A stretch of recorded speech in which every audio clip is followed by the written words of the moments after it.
The question of whether the fate of entire empires could hinge on a single spear thrust has captivated the minds of historians and mystics for centuries.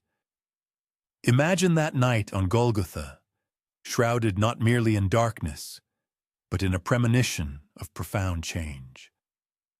The sky seemed swollen with leaden clouds, trembling under the unbearable weight of the recent event, presumed to have occurred around 30 to 33 CE in the Roman province of Judea.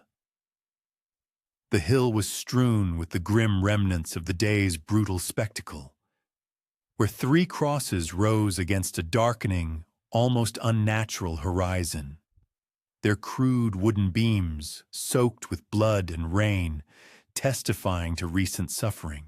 The air that evening was thick, heavy with the metallic tang of blood and damp dust, and the crowd's once furious whispers had given way to an uneasy, reverent silence, as if the very earth held its breath, awaiting an inevitable continuation. Among the soldiers assigned to guard the crucifixion stood a man later known as Longinus.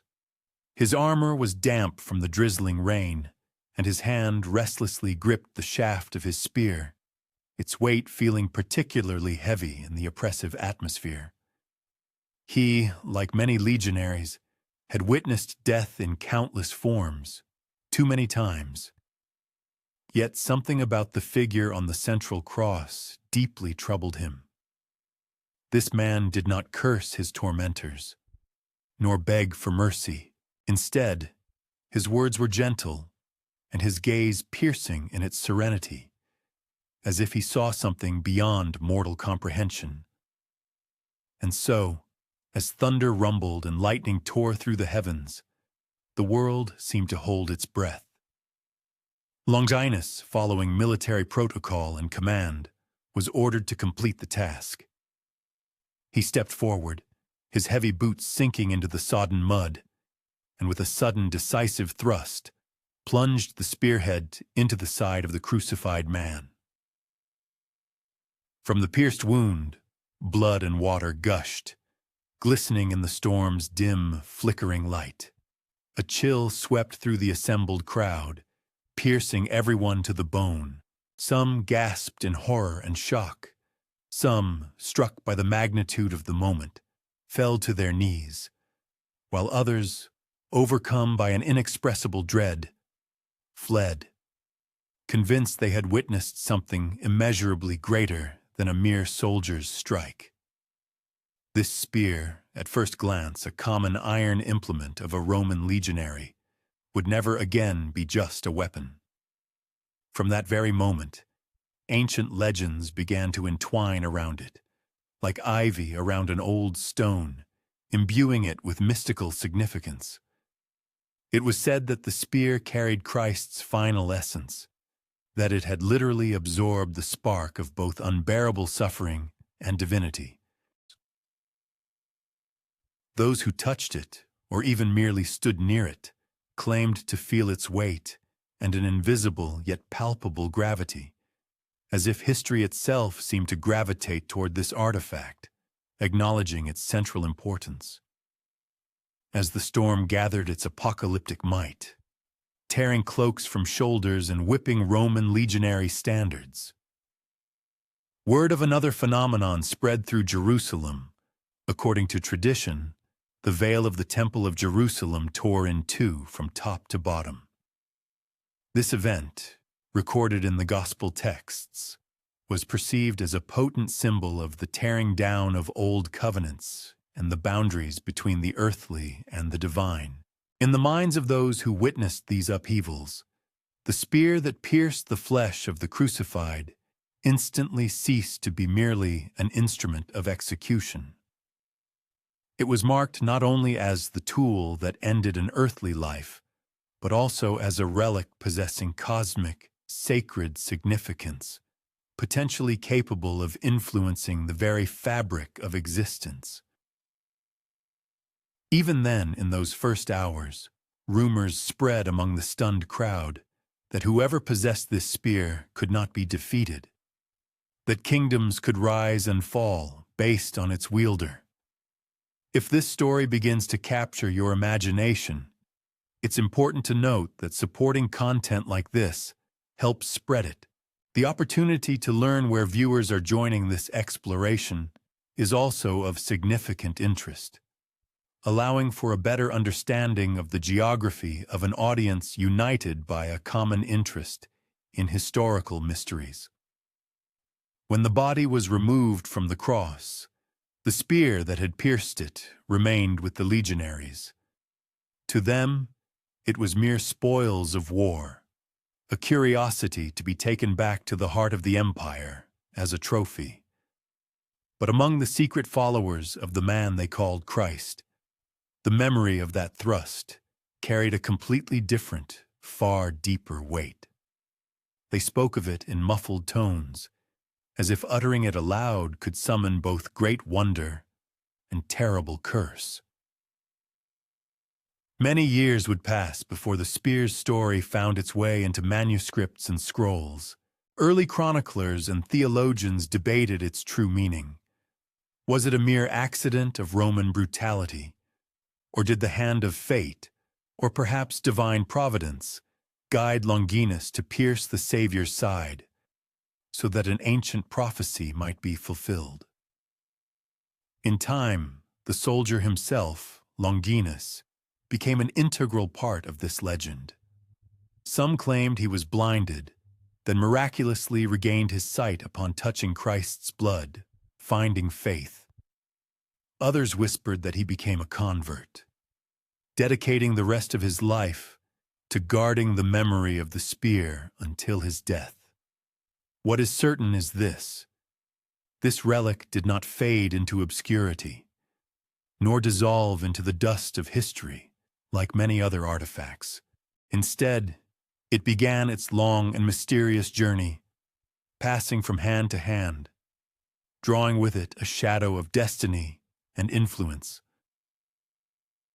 In the vaults of Rome, in the courts of powerful emperors, in the muffled prayers of monks, and in secret societies, the spear began to take on a life far beyond mere metal. It became the spear of destiny, believed to possess the mystical power to choose rulers, to overthrow tyrants, and to shape the very course of human history. But on that raging night, as the elements raged on Golgotha, none of this had yet been written. There remained only the soldier, his spear, and the oppressive silence of the hill, awaiting dawn. Lightning split the sky one last time, illuminating the weapon in Longinus's hand. For a moment, it glowed, iron ignited by the heavens, before the all-consuming darkness returned. And it was in that darkness that the legend began to breathe, taking on its immortal life. For a complete understanding of this artifact's grand influence on the course of civilization, it is highly recommended to continue watching until the very end, as the concluding section will present key conclusions and an analytical synthesis of all the information provided. Additional materials and links to new, equally fascinating research are available in the accompanying description. The storm slowly subsided, its primal violence giving way to a soft, almost sorrowful rain. The crowd dispersed, their footsteps muffled by the wet, sodden earth. The execution hill remained in an uneasy silence, broken only by the steady patter of drops on stone and the infrequent rumble of receding thunder. Overhead, the clouds parted just enough to reveal a thin sliver of moonlight, silvering the shaft of the spear resting in the soldier's hand. No one yet knew the true weight of what he carried, the incredible power and curse that lay hidden within this seemingly simple object. And so, in the quiet aftermath of the storm, a relic was born, forged not merely of iron and wood, but from the fusion of history, faith, and the deepest symbol. A relic destined to pass through centuries, shrouded in impenetrable mystery, feared by some, passionately sought by others. A relic, according to tradition, destined never to rest. The rain softened further, as if the earth itself sighed after its grief. Shadows stretched even longer, and voices finally hushed. Only the whisper of the wind carried the memory of the thrust, descending the slopes of Golgotha like a profound secret carried into the sleep of ages. Beneath the streets of Rome, in intricate corridors where sunlight dared not linger, the first believers gathered. Oil lamps flickered on the roughly hewn walls of the catacombs, their faint glow casting ghostly halos, dancing above faded frescoes depicting loaves, fish, and shepherds, symbols of their secret faith. The air in these underground refuges was damp, carrying the characteristic scent of stone and mold, mingled with the faint, waxy smoke from the few candles. It was here, in the quiet of the catacombs, that the whisper of the spear began to pass from mouth to mouth, like a fragile flame carefully tended in the profound darkness. The Christians huddled in these secret chambers lived under constant threat of persecution from Roman authorities. To pray openly meant risking chains, brutal spectacles in the arenas, and certain death. However, the story of the crucified Christ spread too deeply to be silenced, and with it, inextricably linked, passed the story of the spear that pierced his side, an artifact that would soon be known as the Spear of Destiny, or the Holy Lance. Decades later, as Christianity slowly but surely began to penetrate the upper echelons of the Roman Empire, the legend of the spear took on a new dimension. Historical sources, though ambiguous, indicate that Emperor Constantine the Great ruled 306 to 337 CE, the first Roman emperor to embrace Christianity, may have possessed or believed in the power of such a relic. His famous victory at the Battle of the Milvian Bridge in 312 CE, which led to his ascent to the throne and the subsequent legalization of Christianity, is often attributed to divine intervention. While direct mention of the Lance of Longinus in the context of this battle remains a subject of scholarly debate, the symbolic power of an artifact imbued with Christ's blood became a potent banner for the new faith. Later, in the 4th century, the historian Eusebius of Caesarea wrote of a sign of the cross appearing to Constantine, but he did not mention the spear. Nevertheless, the belief in the existence of such a victory-granting artifact had already taken root. Throughout the following centuries, as the Roman Empire experienced its decline and subsequent division, the Spear of Destiny, as tradition holds, continued its journey. It became a symbol of invincibility and divine patronage for many rulers. Legend has it that the Visigothic king Alaric I, who sacked Rome in 410 CE, also sought this spear, believing in its mystical power to ensure absolute dominion. However, most closely, and, though with many gaps, documented, the history of the spear intertwines with the fate of the Holy Roman Empire. Charlemagne, 742 to 814 CE, one of the greatest European monarchs, who unified much of Western Europe, is believed to have possessed this spear and attributed his numerous victories to it. By some accounts, up to 47 successful battles. His legendary reign, lasting over 40 years, became a golden age, and the spear was perceived as a key attribute of his divine mandate. After Charlemagne, the spear, or at least one of its many versions, became a central relic of the imperial treasury of the Holy Roman Empire.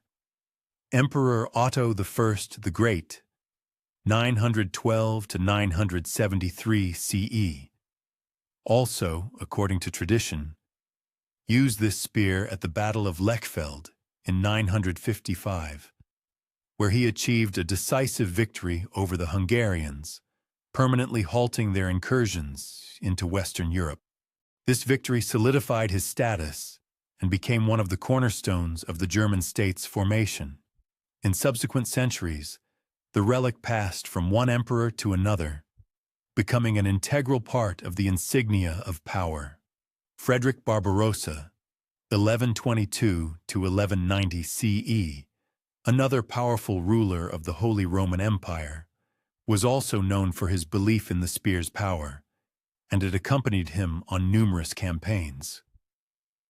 It was believed that as long as the spear was in the emperor's hands, his rule was undisputed. In the 14th century, after long vicissitudes and dynastic changes, the Spear of Destiny passed into the possession of the Habsburg dynasty, who ruled the Holy Roman Empire for many centuries. It became a central exhibit in their imperial treasury, known as the Hofburg Treasury in Vienna. There it was kept as one of their most precious relics, a symbol of their legitimacy and divine right to rule. Its presence in Vienna was public, attracting the attention not only of devout pilgrims, but also of those who believed in its mystical power. However, as is often the case with such ancient and significant artifacts, doubts about its authenticity began to emerge as early as the Middle Ages, when several other holy lances appeared in various parts of Europe, each claiming to be the true lance of Longinus. The Age of Enlightenment and subsequent centuries brought a new level of skepticism, but did not diminish the allure of the legend. Even a rationalist like Napoleon Bonaparte, obsessed with the search for symbols of power and ancient artifacts, is said to have shown interest in the Spear of Destiny during his European campaigns. He understood that even if the spear possessed no real magical power, its symbolic significance could inspire or demoralize entire armies and nations. However, perhaps the most sinister and well-known chapter in the spear's history was opened by Adolf Hitler. His obsession with occultism, esoteric knowledge, and ancient artifacts is well documented. After the annexation of Austria in 1938, Hitler is alleged to have personally ordered the transfer of the Spear of Destiny from the Hofburg Treasury in Vienna to St. Catherine's Church in Nuremberg, the ancient capital of the Holy Roman Empire, where it was to become a central element of his 1,000-year Reich. For Hitler, the Spear of Destiny was not merely a historical relic, but a powerful occult tool, capable of ensuring his invincibility and world domination. He believed in the prophecy that whoever possessed the spear would rule the world, and whoever lost it would perish. This belief fueled his ambitions and influenced his decisions. At the end of World War II, as Allied forces approached Nuremberg, American forces, led by General George Patton, discovered and seized the spear on April 30th, 1945.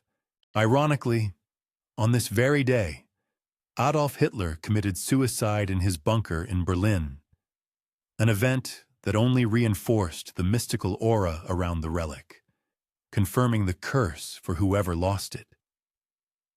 After the war, the spear was returned to Austria and resumed its place in the Hofburg Treasury in Vienna, where it remains to this day.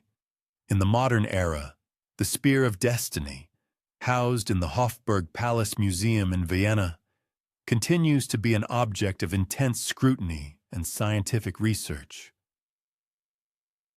Several artifacts claim to be the true Holy Lance, including one kept in the Vatican and another found during the First Crusade in Antioch. However, the Viennese spear is the most renowned and possesses the richest historical legend.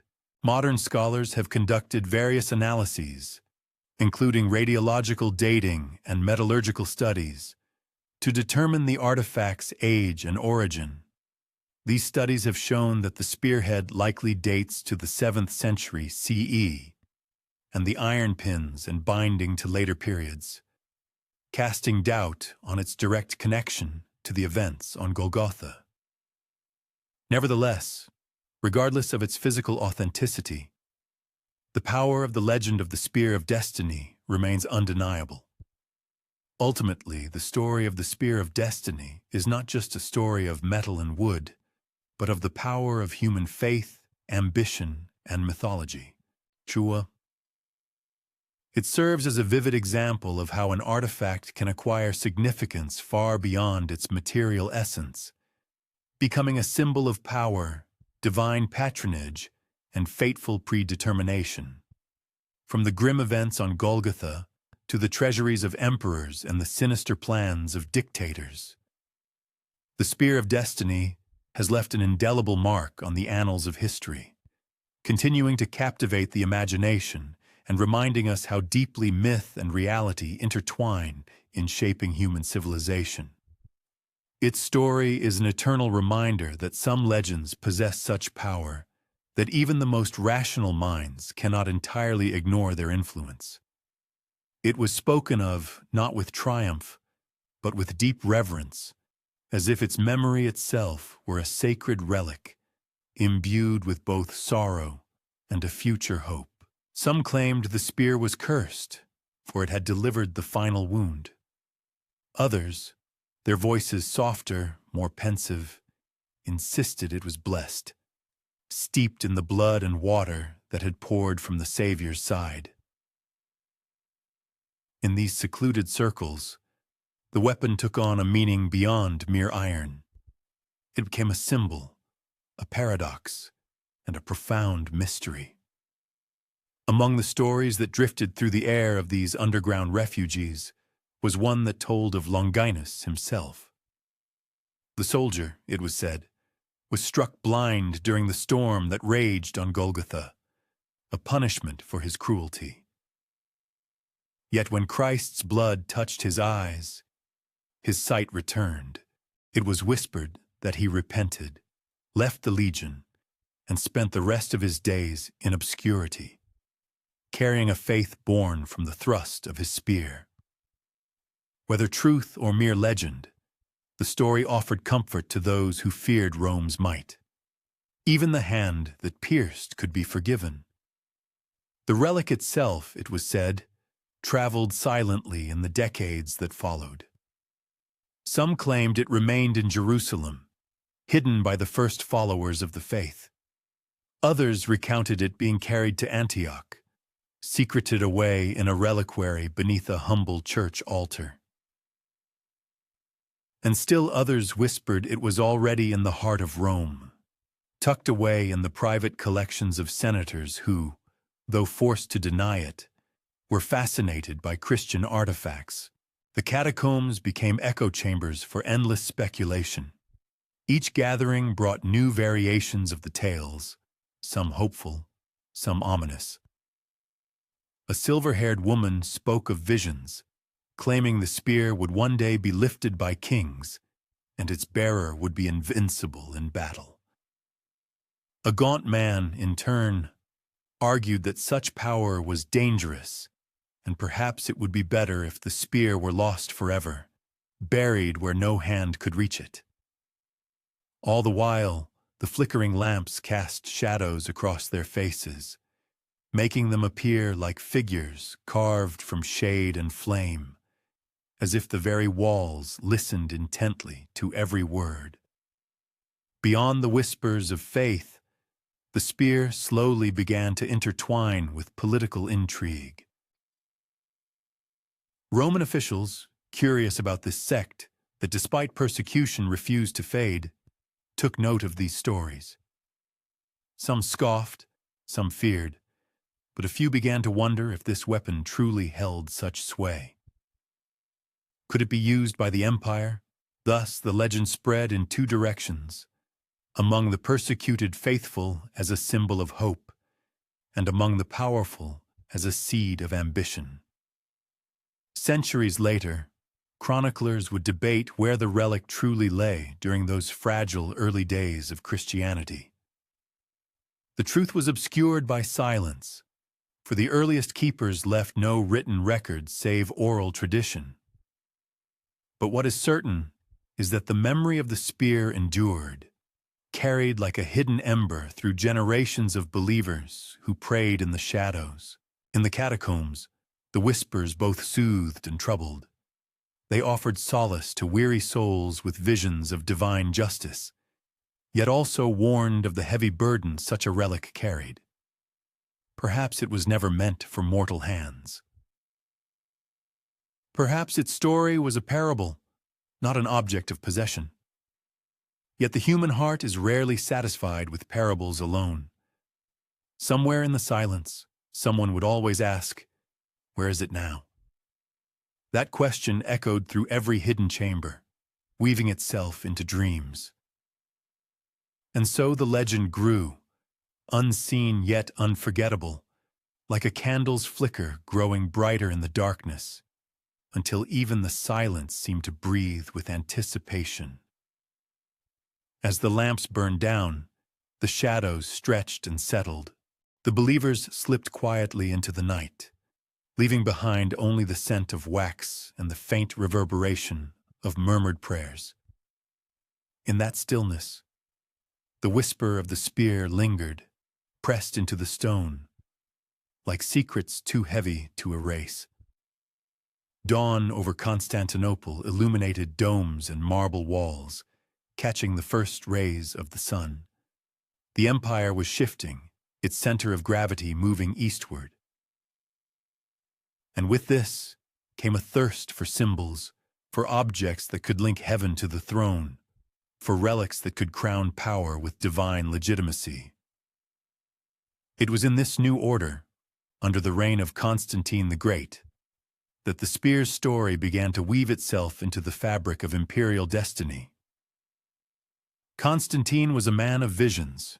On the eve of battle, it was said, he saw a sign in the sky, a radiant cross, accompanied by words promising victory under its symbol.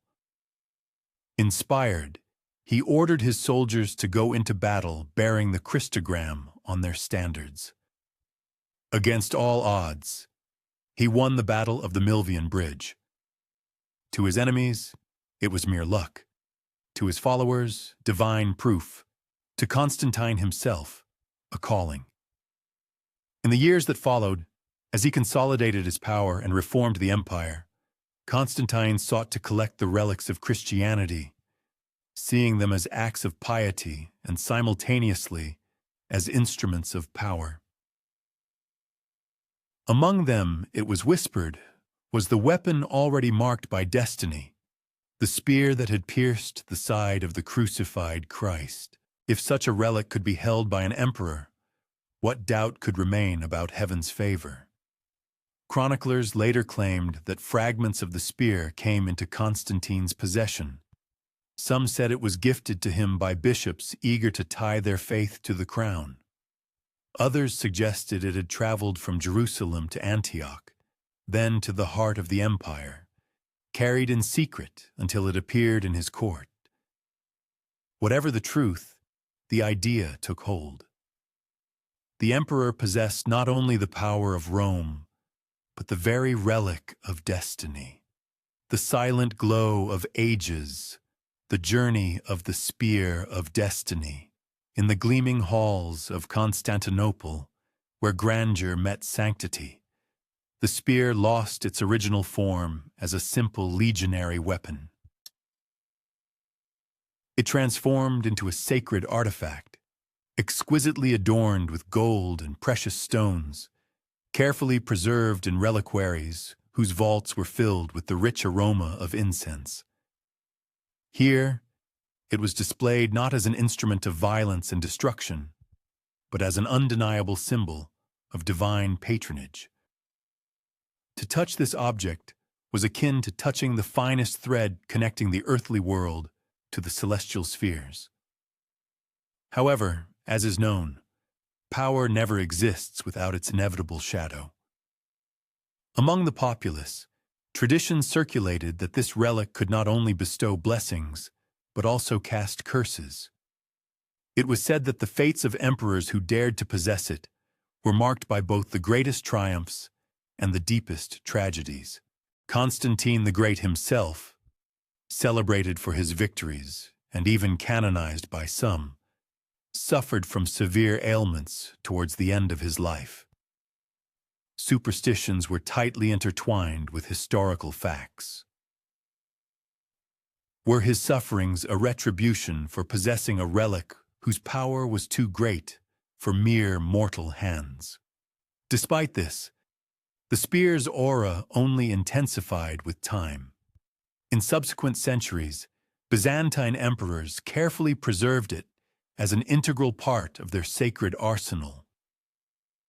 It was displayed publicly on feast days and during solemn processions, serving as a silent reminder that the empire's might rested not only on the strength of marble or steel, but also on such relics that connected them to the sacred narrative of Christ. The spear became an integral part of the language of power, a sacred relic invoked both at coronations and during military campaigns. Its presence was perceived as both a blessing and a heavy burden. The common people also carefully kept its story in their hearts. Pilgrims who were fortunate enough to see it spoke of a reverence that stayed with them for years. They returned to their native villages with tales of a relic that glowed like fire in the flickering candlelight. Its aura was heavy as a mountain, and its silence sounded louder than thunder. Thus, the spear of destiny entered the history of the empire, woven into mosaic images of saints, sung in solemn hymns beneath vaulted domes, and stored in chambers adorned with marble and gold. It ceased to be merely Longinus's weapon, transforming into the emperor's relic, a jewel in Byzantium's crown, a prize that would entice kings and conquerors for many centuries. However, relics are restless objects. They cannot be locked away forever. Power clings to them, like a shadow pursuing a flame, attracting the gaze of those who crave dominion. The spear, born in storm and blood, was only beginning its long and complex journey. Crusades, solemn vows, and bitter betrayals awaited it. Knights in white cloaks, sworn to the strictest secrecy, would one day call it their duty. The city came alive as morning bells rang over Constantinople. Streets filled with merchants and pilgrims, soldiers and priests. But deep within the palace, in a room steeped in the scent of incense, the relic rested, waiting, silent, patient, observing, for relics do not sleep. They remain in silent anticipation of the next hand to claim them, the next chapter to be written in their name. The bells quieted into an echo, and the golden light of dawn spread into the ensuing silence. In that tranquility, the relic faintly shimmered beneath its casing, as if it carried not only history, but the pulse of prophecy. The road to Jerusalem was a ribbon of dust and blood, stretching through mountains, plains, and deserts, carrying people driven by deep faith, ambition, and a thirst for absolution. It was 1096, and the first great crusade had been declared. From villages and towns across Europe, thousands set out under the sign of the cross, their banners waving in the wind, their armor clanking with weary steps. Some walked barefoot, convinced that every wound on their body was a prayer. Others, armored knights, rode with the pride of noble houses, their swords sharp, their eyes burning with visions of paradise promised to those who would liberate the holy city. Yet among the whispers of pilgrims and soldiers, another story accompanied them, quieter yet more powerful than any sermon. It was said that whoever went into battle bearing the spear of destiny could not be defeated. that the iron tip that pierced Christ's side carried not only sorrow, but unwavering victory. For men trudging toward certain death, such a story was irresistible. The Crusaders carried relics of many kinds, splinters of wood supposedly from the true cross, bones of saints hidden in reliquaries, vials of dust supposedly from the Holy Land. But nothing ignited their imagination like the spear. If Emperor Constantine had once possessed its fragments, if Byzantium itself kept it in its palaces, could it not reappear, guiding their steps to triumph? And so, on long nights by campfires, while jackals howled beyond desert dunes, the story was told again and again. Some swore the spear still rested in Constantinople, jealously guarded by emperors. Others insisted it was hidden in Jerusalem itself, waiting to be found by the faithful. Some whispered of Antioch, where ancient churches crumbled to dust, each stone hiding secrets of long-forgotten relics. The crusade was marked by hunger, disease, and ambushes. Roads were strewn with the fallen, their pilgrimage cut short by exhaustion or the sword. Yet, through all their trials, the vision of the spear seemed to walk with them. It became less an object than a promise, endure long enough, and the celestial relic would appear to crown their suffering with meaning. Warriors, clad in armor, sent messages home, recounting battles where events suddenly shifted at the most crucial moment. Their victories often seemed inexplicable by military tactics alone. In the minds of these valiant men, a certain unseen spear likely remained ever present, empowering them. Spiritual guides accompanying the troops relentlessly fanned the flames of faith, proclaiming that the Lord's grace rested upon those who followed sacred relics, whether revealed to the eye or hidden from view. Every triumph served as a powerful catalyst for strengthening their convictions. At the same time, any defeat was interpreted as a consequence of sinful deeds, which only pushed the knights to search even more diligently for the coveted relic. As the Crusaders approached the walls of Antioch, exhausted by the long journey and suffering from hunger, the ancient legend of the sacred spear ignited in their hearts with renewed vigor. It was said that Antioch was a city abundant in holy relics, a place where apostles themselves once walked and prayed. Therefore, if this mystical spear existed anywhere, it should be sought there. The prospect of discovering this holy artifact instilled enough energy in the weary warriors to raise their battle standards once more. However, a dark shadow lurked within this nascent hope. For the spear was never perceived as an ordinary relic. It represented an uncontrolled and formidable force. And where such power is concentrated, the seeds of suspicion and betrayal inevitably take root. Within the leadership of the Crusader army, a subtle yet tense rivalry began to emerge. The commander who was fortunate enough to acquire the sacred spear, if it were found, could anticipate not only divine patronage, but also unconditional recognition of his supremacy. Thus, this relic, not yet revealed to the world, had already sown discord and strife. Long before its physical recovery, it had already guided the aspirations of hearts, sharpened personal ambitions, and deepened existing divisions among people who had sworn to march forward under a single banner of the cross. The advance to Jerusalem was more than just a movement of armed forces. It was a procession steeped in myths and legends, step by step, mile by mile. The blood that stained the path was sanctified in the minds of the Crusaders by the invisible presence of sacred relics. And among all these holy objects, none possessed such grandeur and allure as the spear.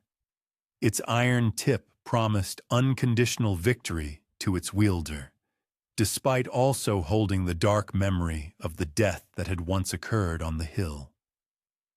As the crusaders wrapped themselves tighter in their cloaks, seeking refuge from the piercing cold of the desert night, the flames of their campfires slowly dwindled into glowing embers.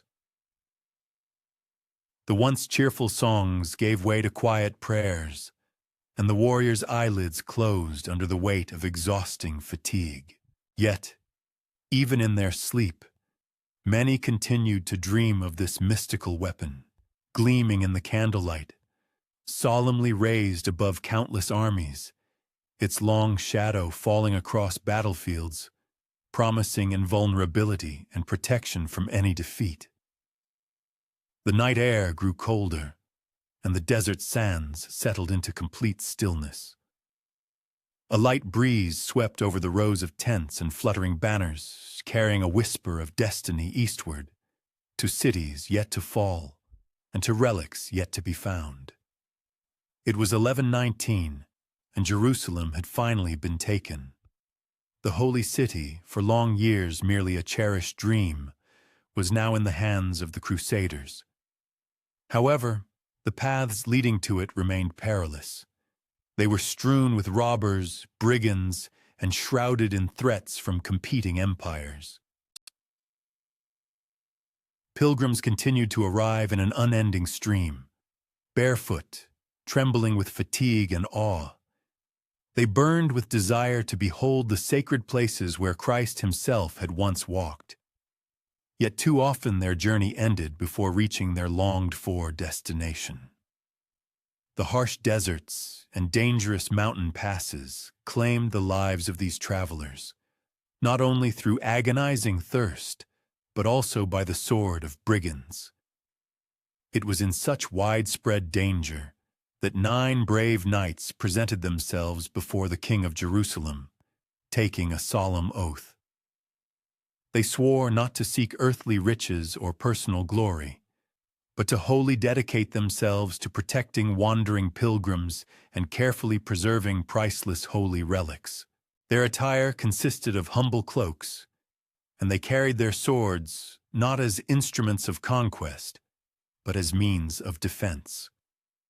They bound themselves by an unbreakable vow, destined to echo through the centuries to come. These warriors were known as the poor fellow soldiers of Christ and of the Temple of Solomon, and soon gained widespread renown simply as the Knights Templar. By day, they patrolled the roads, their shields adorned with a red cross serving as a reliable guide, escorting the faithful from one city to another holy site. At night, they returned and resided within the Temple Mount itself. Their dwellings, according to tradition, were built on ancient foundations that gave rise to numerous whispers of profound secrets hidden deep beneath the stone. For the Temple Mount was more than just a fortified citadel.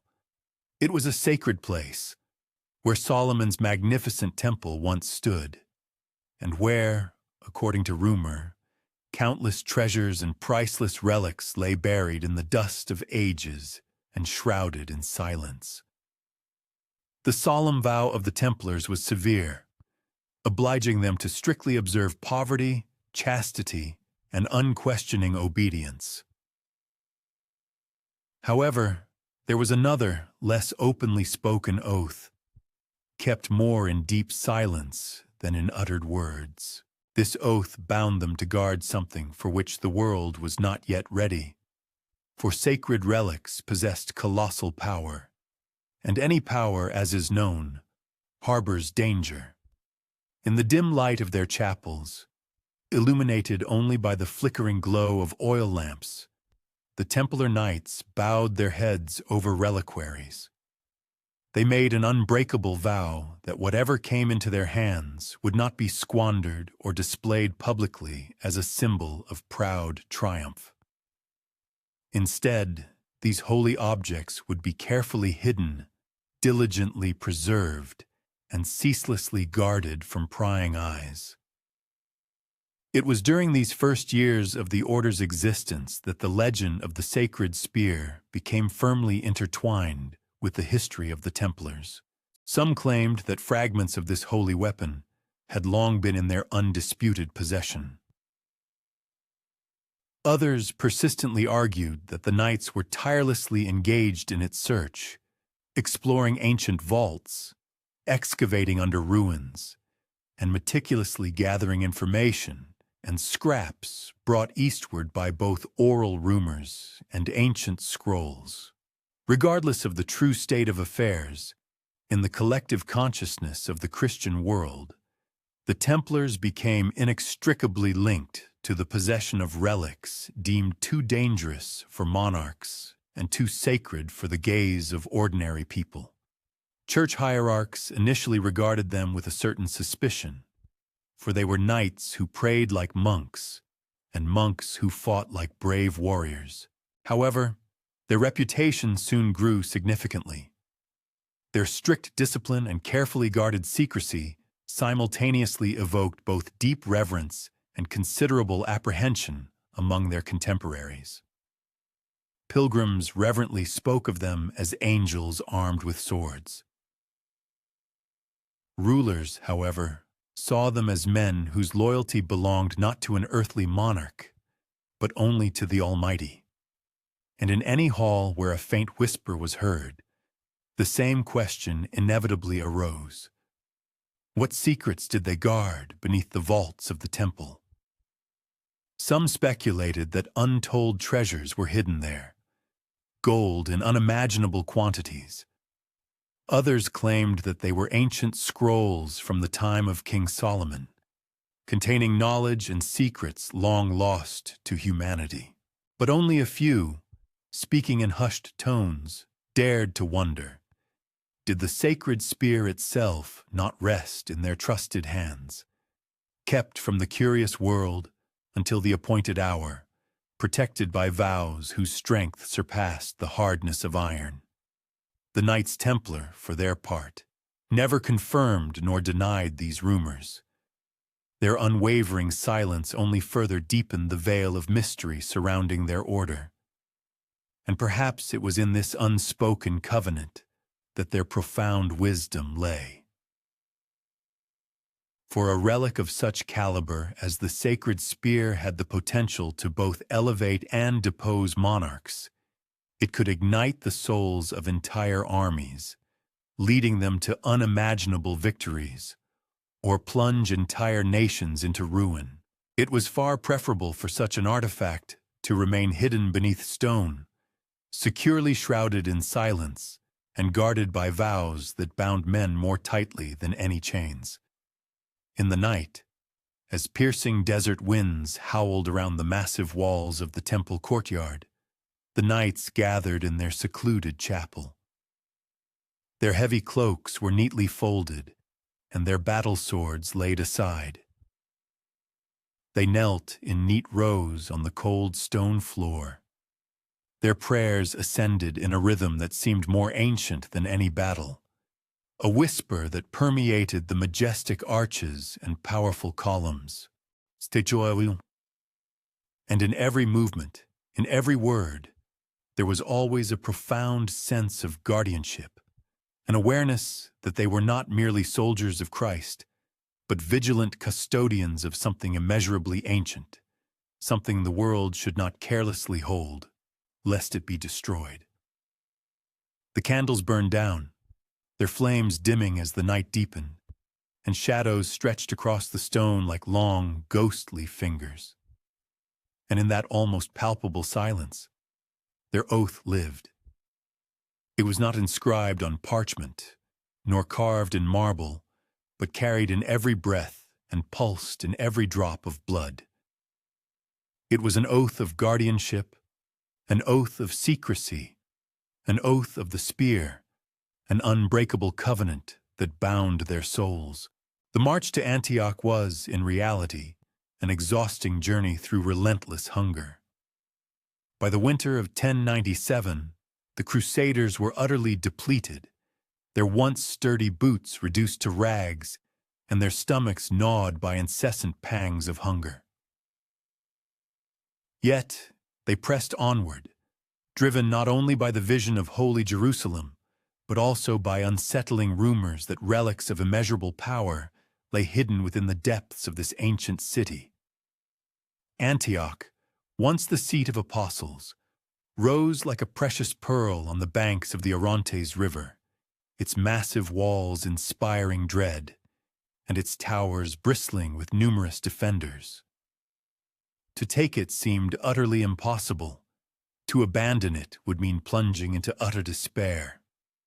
The siege dragged on for months, becoming a test of endurance. People, pushed to their limits, gnawed on leather straps, trying to somehow stifle the pains of hunger.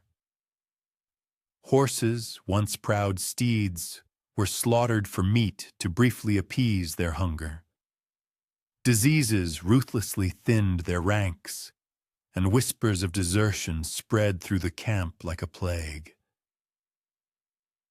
However, amidst all this suffering and torment, hope clung to a single thin thread, the possibility that heaven itself would intervene, that the sacred relics of Christianity would be revealed to strengthen the faithful. It was in these desperate days that a monk named Peter Bartholomew came forward. He was a man of emaciated build and burning, feverish eyes, who claimed to have had a divine vision. In a dream, St. Andrew had supposedly appeared to him, revealing that the holy lance, which pierced Christ's side, lay buried beneath the floor of St. Peter's church in Antioch.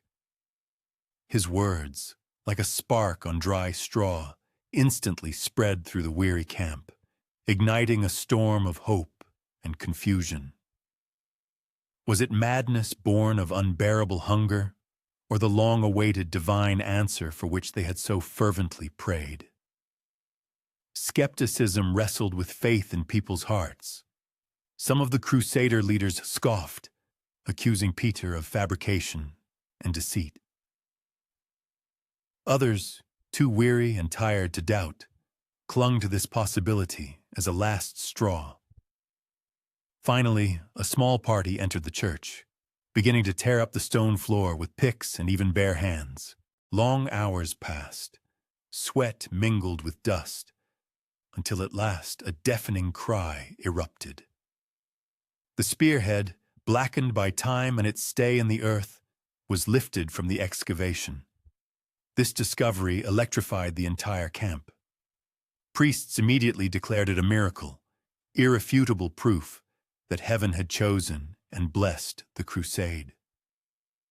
Soldiers openly wept, convinced that the tide of the war had irreversibly turned. The relic was solemnly carried through the ranks in a lavish procession. Torches blazed brightly, and songs of praise ascended into the night sky. People who, just hours before, had been in utter despair, now knelt in the mud, convinced that they had touched the edge of destiny. And indeed, victory followed. Strengthened by a new, unprecedented spirit, the Crusaders stormed the city, taking Antioch despite all obstacles. For them, it was irrefutable proof.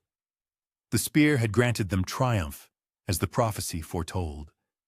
From that moment on, its presence invisibly overshadowed every campaign and every battle.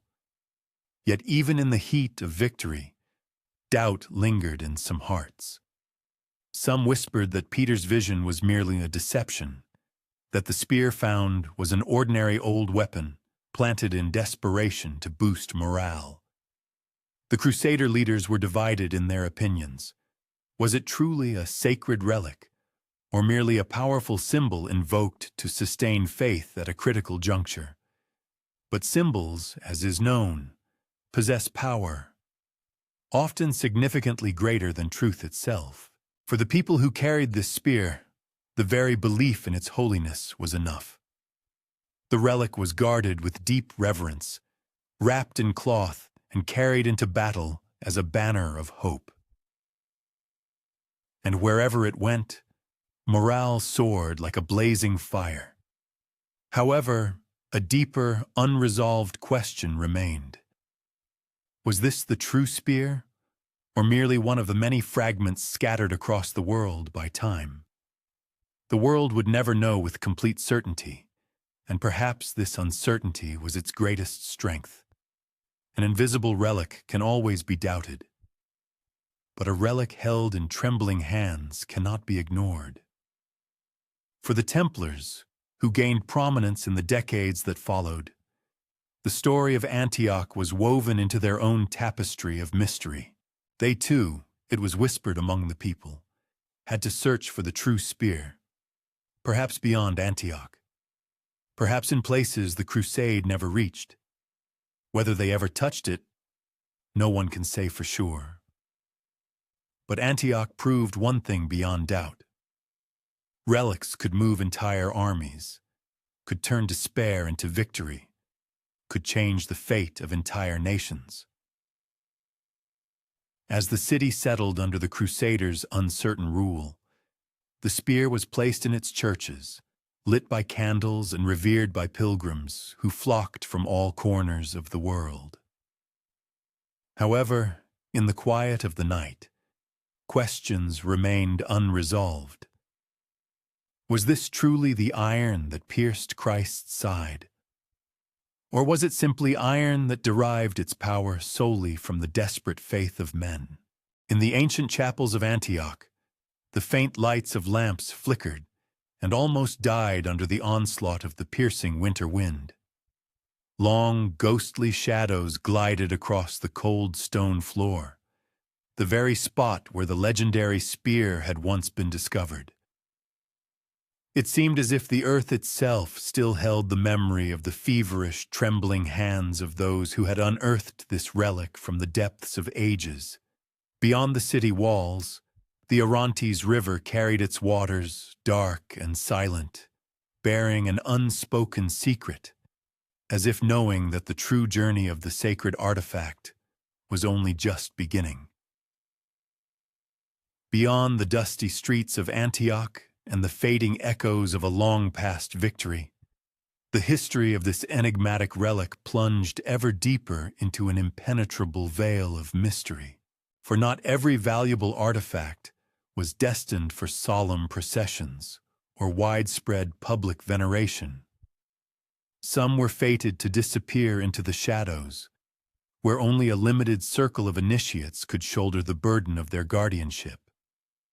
For the Knights Templar, whose reputation resonated throughout the Christian world, the spear transformed into something far more significant than a mere legend passed by word of mouth. It became a sacred duty, silently pronounced within the cool stone walls of their monasteries. Their commanderies, impregnable fortresses built of light limestone, whose walls were of stern austerity and chapels of ascetic simplicity, rose like silent islands of tranquility across Europe and the Holy Land. These abodes held something far more valuable than mere military equipment, swords and shields. Deep beneath the monasteries, where rhythmic prayers echoed, and beneath the chapels, illuminated by the flicker of single candles, hidden vaults were carved into the earth. These sanctuaries housed reliquaries, exquisitely crafted from gold or silver, and at times from simple wood. For even the most unassuming casket could conceal the greatest of holy objects. In one such commandery, it was rumored, a mysterious reliquary was carefully wrapped in the finest silk and placed on a secluded altar, forbidden to ordinary pilgrims. The chapel towering above this secret chamber gave an impression of modesty. Its walls were devoid of any embellishment, and the crucifix lacked any decorative elements. Yet the few who were permitted to descend the narrow hidden staircase spoke of something mysteriously shimmering in the deepening gloom. A small fragment of iron, darkened by centuries of exposure, exquisitely set in noble gold and clear crystal. Some asserted with unwavering conviction that it was an authentic fragment of the spear itself. Others stubbornly maintained that it was merely one of countless copies that had appeared and proliferated over many centuries. However, for the Knights Templar, the question of its true origin receded into the background compared to the sacred oath of preservation. Their order was called not to display such relics, but to protect them ceaselessly, to guard them from base ambitions and corrupting influences. For secular kings, relics embodied their dominion. For the Church, they were clear signs of its undisputed authority. But for the Templars, these holy objects represented a heavy burden, an enormous responsibility demanding absolute secrecy and a readiness for self-sacrifice. The less information about it that permeated the world, the more securely the sacred relic was preserved. This is why the existence of the hidden chapel was never openly mentioned. Its presence was categorically denied, even as persistent rumors seeped through the thin cracks of historical oblivion. Many centuries later, chroniclers meticulously studying ancient scrolls would discover only faint traces, a fleeting remark in the margin of an old manuscript, a faded drawing hidden beneath layers of palimpsest, or a casually dropped phrase in a monk's diary. And in the vault beneath the red cross lies the iron of Golgotha. These hints were too vague to serve as irrefutable proof, yet too persistent to be simply dismissed. Try to imagine the following scene in this secluded chapel. The air here was cool and thick, imbued with the subtle scent of limestone and sweet beeswax. Before the reliquary, a solitary lamp burned, its uneven flame flickering with the invisible breath of wandering drafts. Two knights knelt before the holy object, their heads deeply bowed, their swords resting silently on the floor, expressing profound reverence. No one spoke a word. Words were superfluous here. A sacred relic needs no loud declarations.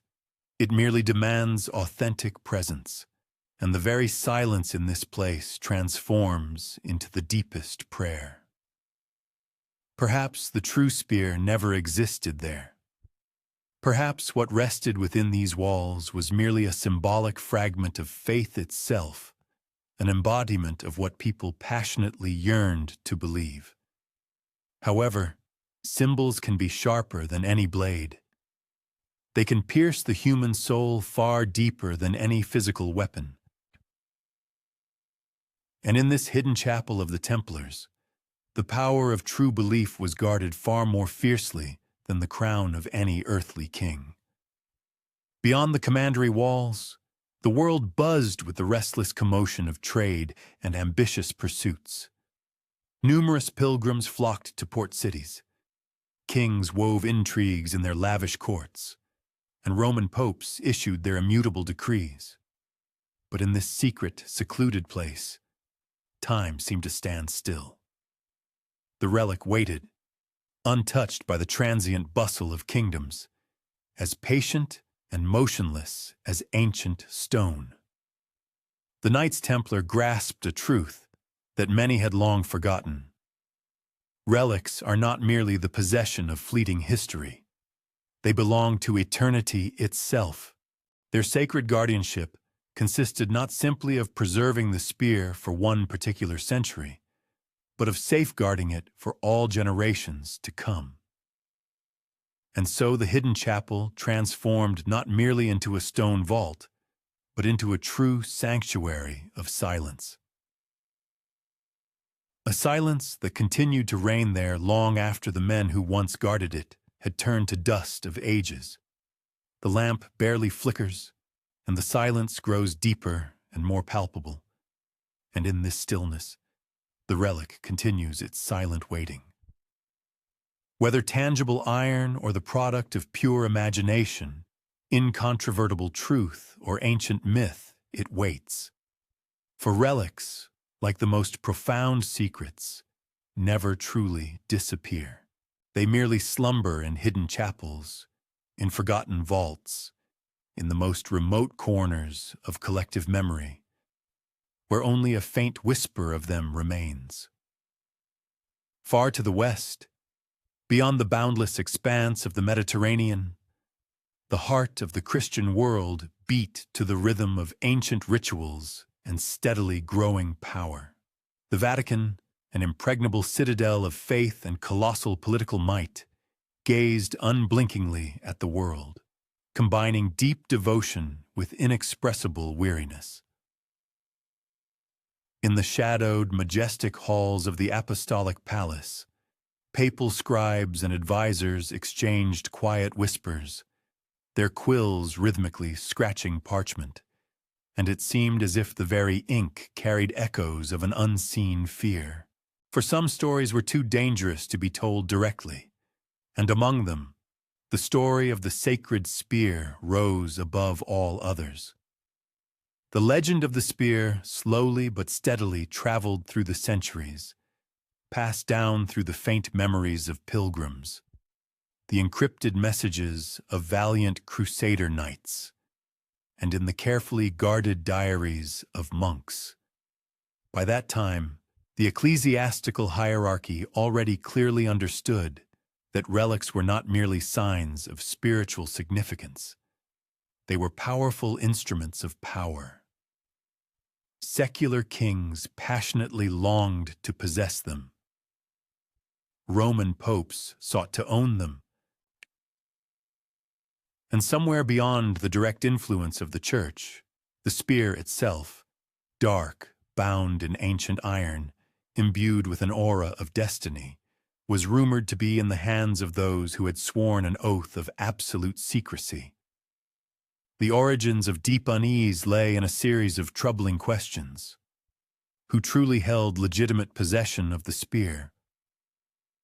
Was there a possibility that this artifact could be used to challenge the undeniable authority of the Church? And was it not already exerting a hidden influence on the destinies of monarchs and entire states, subtly tipping the scales at crucial moments in wars, during coronation ceremonies, and in the intricate webs of palace betrayals? Learned men hotly debated whether this sacred relic had ever truly left Jerusalem, while wise advisors strongly recommended extreme caution, ceaselessly emphasizing that the mere knowledge of such power's existence could be a double-edged sword. To utter the relic's name, to reveal its secret, would mean not only to awaken a greedy desire to possess it, but also to invite inevitable danger. In lavish chambers, whose walls were richly adorned with gold and grand frescoes depicting the faces of saints and scenes of martyrdom, diligent scribes painstakingly copied ancient manuscripts. Their work often included creating texts written in cipher or containing carefully hidden entries. In the margins of these manuscripts, in the marginalia, subtle hints appeared, indicating that the order of the Templars possessed an extraordinary, perhaps even mystical, artifact.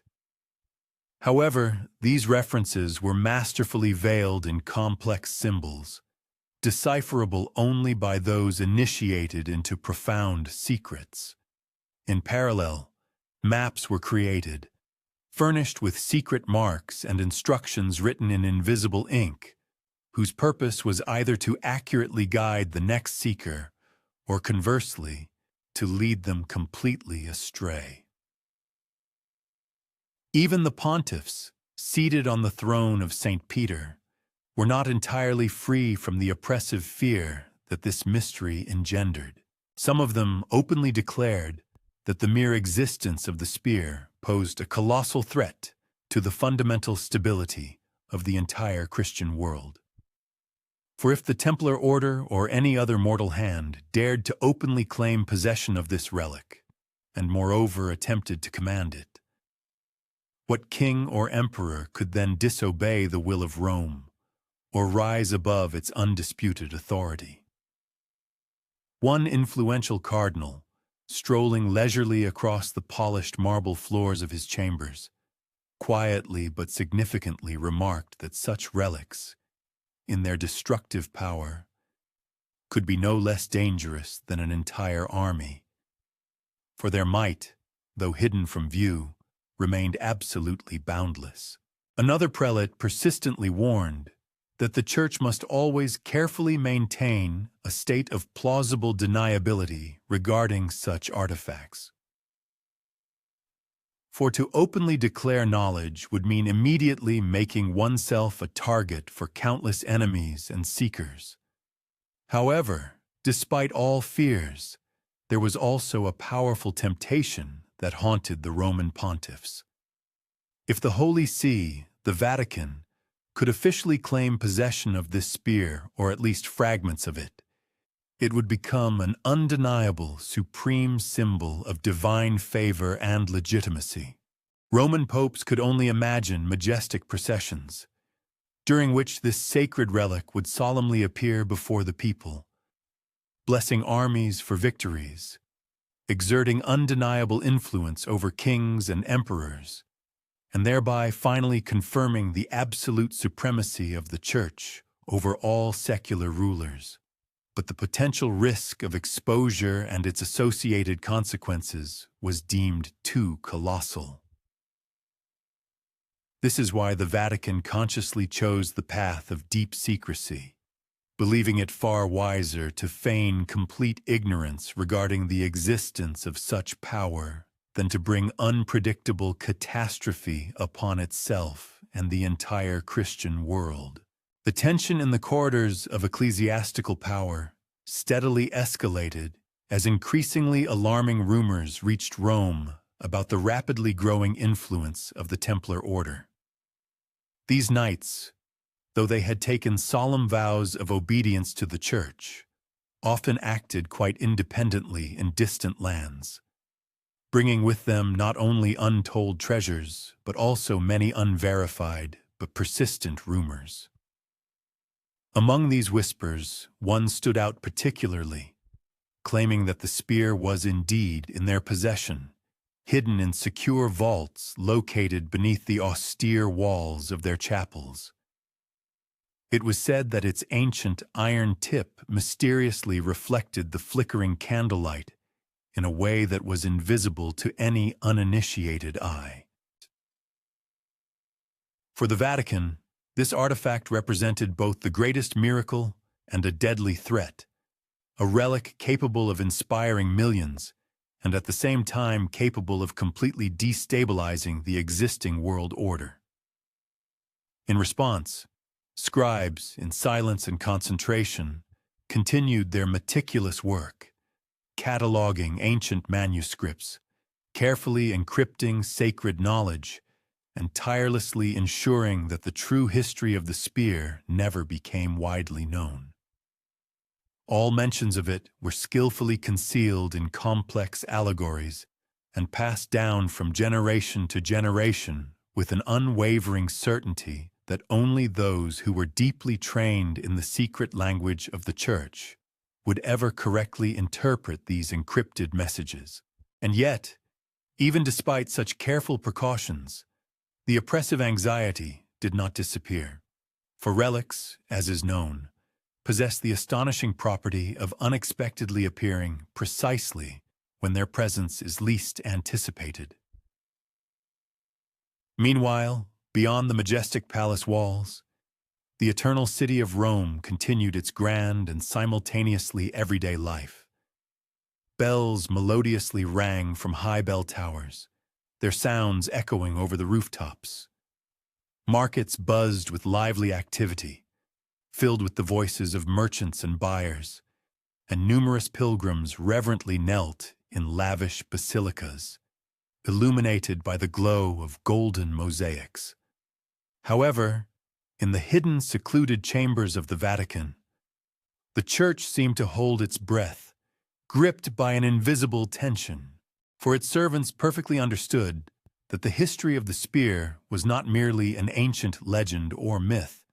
It was a living, dynamic force, possessing incredible power, capable of shaping the destinies of kings, guiding entire armies, and, in essence, rewriting the very history of humanity.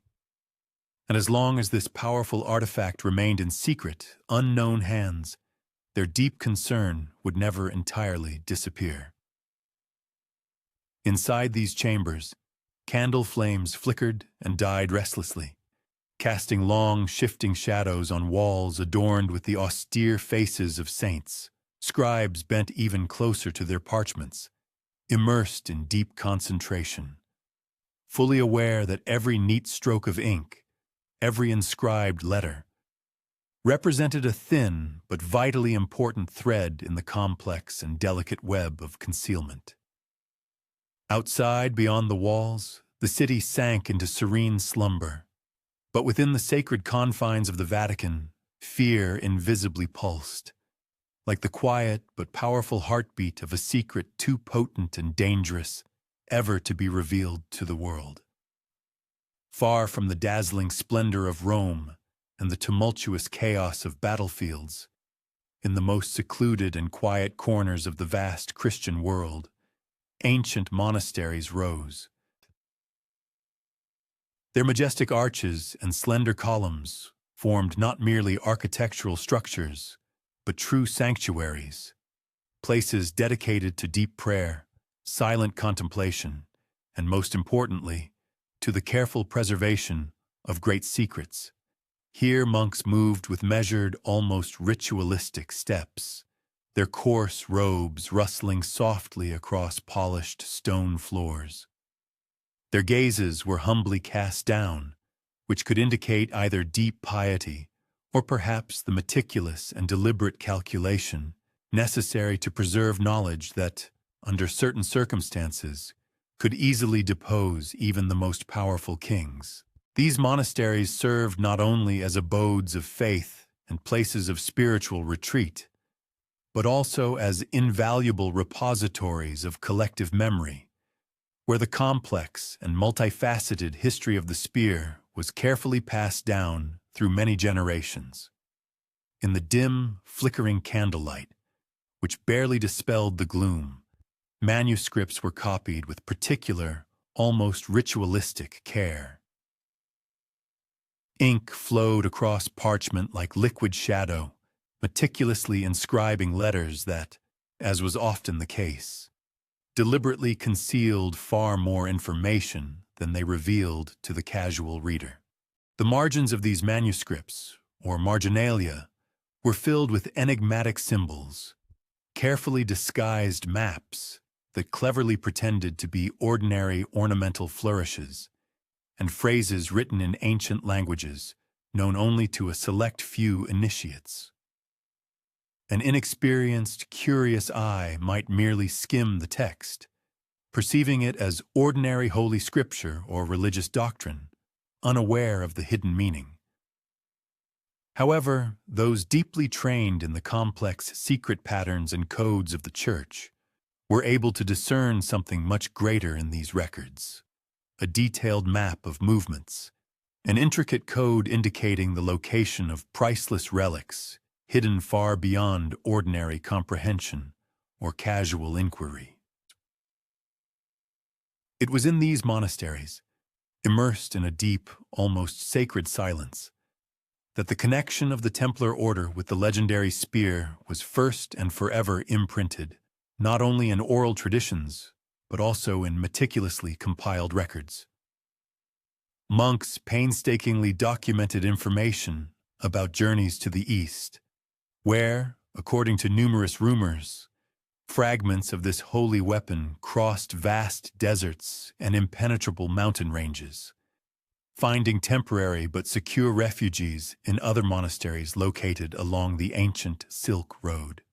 Notably, every note made was deeply thought out, and every seeming omission was, in fact, deliberate, serving its own special purpose in the great game of concealment. Knowledge, without a doubt, was a great power, yet this power, in the wrong hands, could lead to universal destruction.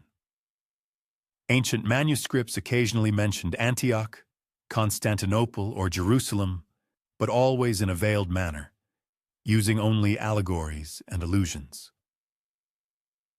Thus, names like Staff of the Blessed or Iron of the Martyr could refer to the single authentic relic, or to numerous copies skillfully crafted to mislead anyone daring to seek it. On the margins of these manuscripts, mysterious symbols seemed to dance. Here was a star, there a cross inscribed within a circle, and the uninitiated saw in them only quaint decorations. But for those who possessed true knowledge, these signs were unambiguous instructions. Thus, the tradition of the spear was passed down silently, remaining invisible to all who were not part of this closed circle of the chosen.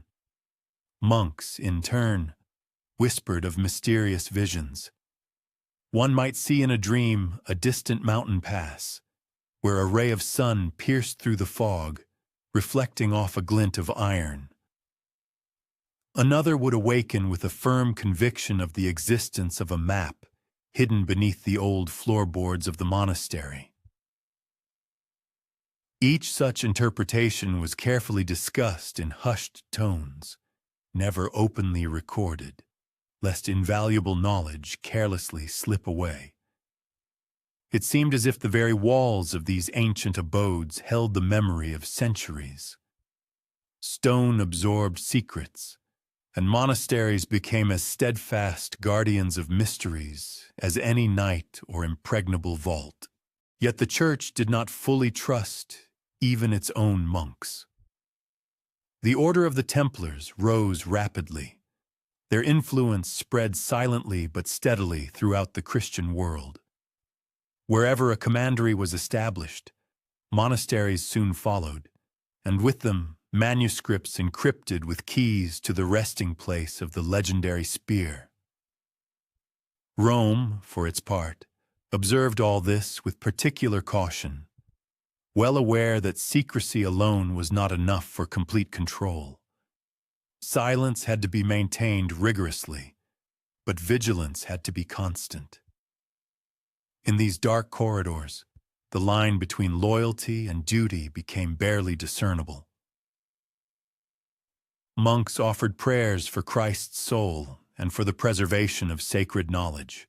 Every step they took, every flicker of a candle flame, was an integral part of this complex ritual of preservation.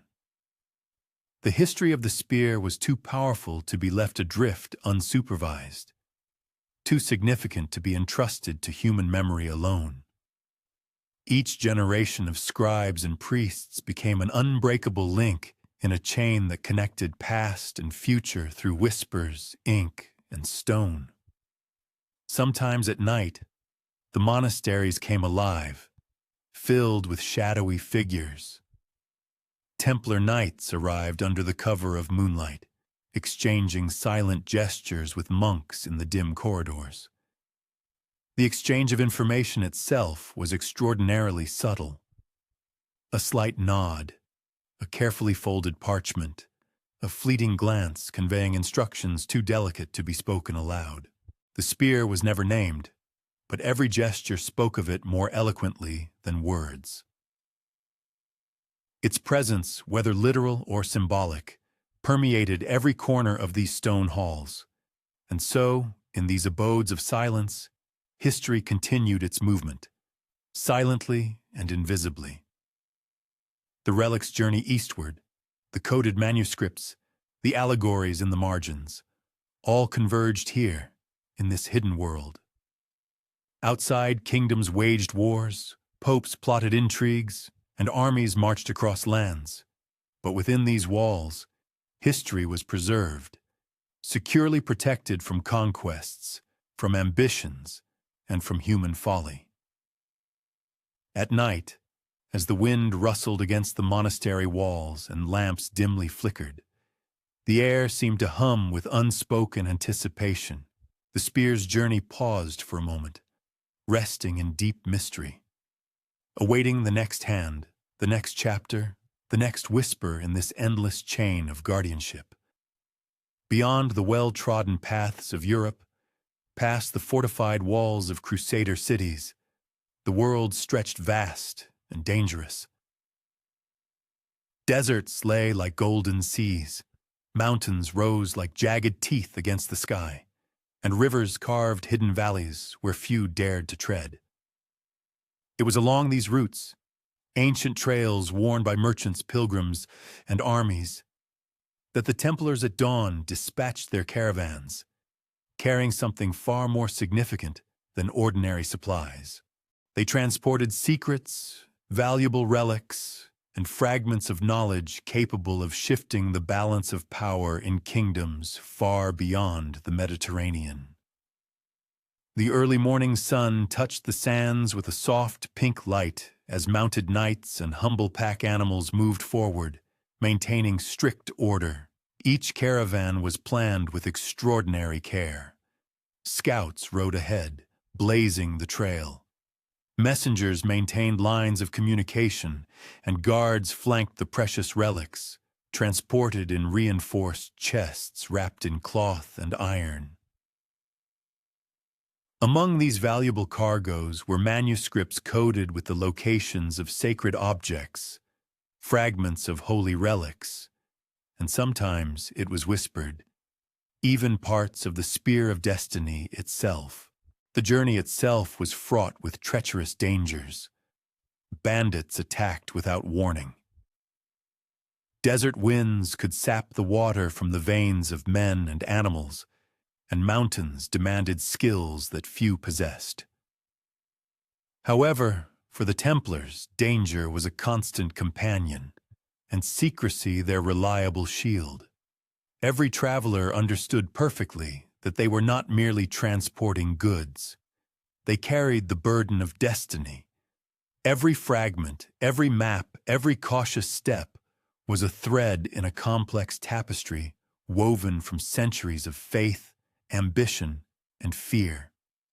Along the caravan route, monasteries offered safe haven, markets served as cover, and merchants formed a network of discreet communication. The journey itself became a living code, an intricate dance of movement and concealment. To outward appearances, the caravans might seem ordinary, carrying grain or silk, but to those who knew the secret signals, every lamp, every mark on a tent, every messenger's arrival time conveyed a message that could alter the course of the spear's quest. In the silent oases of the desert, the knights found refuge at vital wells, their steel armor catching the first rays of the rising sun. Reverently bowing in prayer, their quiet voices respectfully dissolved into the gentle whisper of the flowing water cascading over the stones. Occasionally, ancient manuscripts were retrieved and unrolled, and under the silvery light of the night's luminary, their mysterious fragments were recited aloud. But their meaning was concealed behind a complex system of ciphers, accessible only to a select few initiates. The precious relics, enveloped in thick cloth, lay in perfect repose. They remained untouched and silent, as if they themselves sensed the majestic significance of their long journey. News of the legendary spear's travels spread across the world only in fragmented whispers. Thus, a wandering merchant might casually mention to his companion the recent passage through these lands of a certain sacred iron staff, and a secluded monk might cryptically hint that particles of the holy artifact rested within the walls of a distant monastery. Every word spoken, every barely perceptible whisper, was meticulously crafted with a dual purpose: to mislead the uninitiated, and simultaneously to convey a kernel of truth to the chosen. This created a true labyrinth of information, whose intricacy was designed to reliably protect the truth while ensuring the immortality of the legend itself. When the sun reached its zenith in the sky, the caravans, like phantoms, often dissolved into the mirage-like haze of boundless horizons. Their silhouettes silently merged with the contours of sand dunes or impregnable rocks. Casual observers from distant settlements, if they happened to catch a glimpse of these processions, perceived them as something utterly mundane. Just knights, pack animals, leaving a faint trail of dust behind them.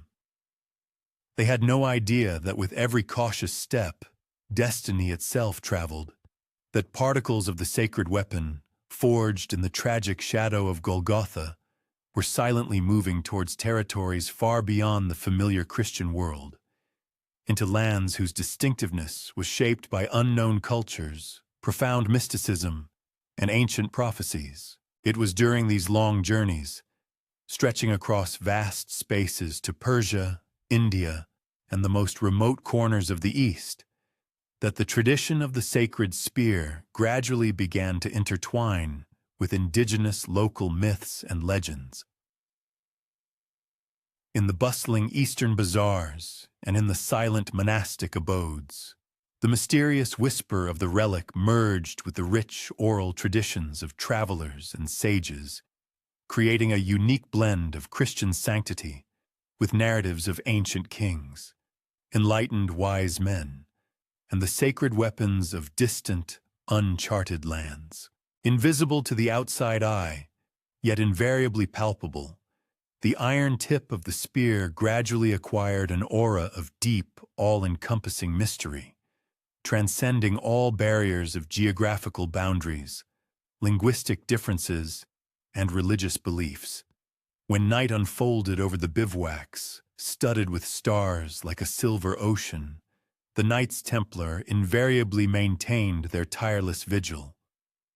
Lights were skillfully dimmed, and long winding shadows were cast upon the sand dunes. The relics, concealed beneath numerous layers of cloth, remained in reverent silence, under the watchful eyes of those who had sworn to protect them with their very lives and honor. It seemed even the boundless desert itself recognized the incredible significance of what passed through its silent expanses. The winds whispered in a language older than any empires, carrying distant echoes of ancient prophecies through the night.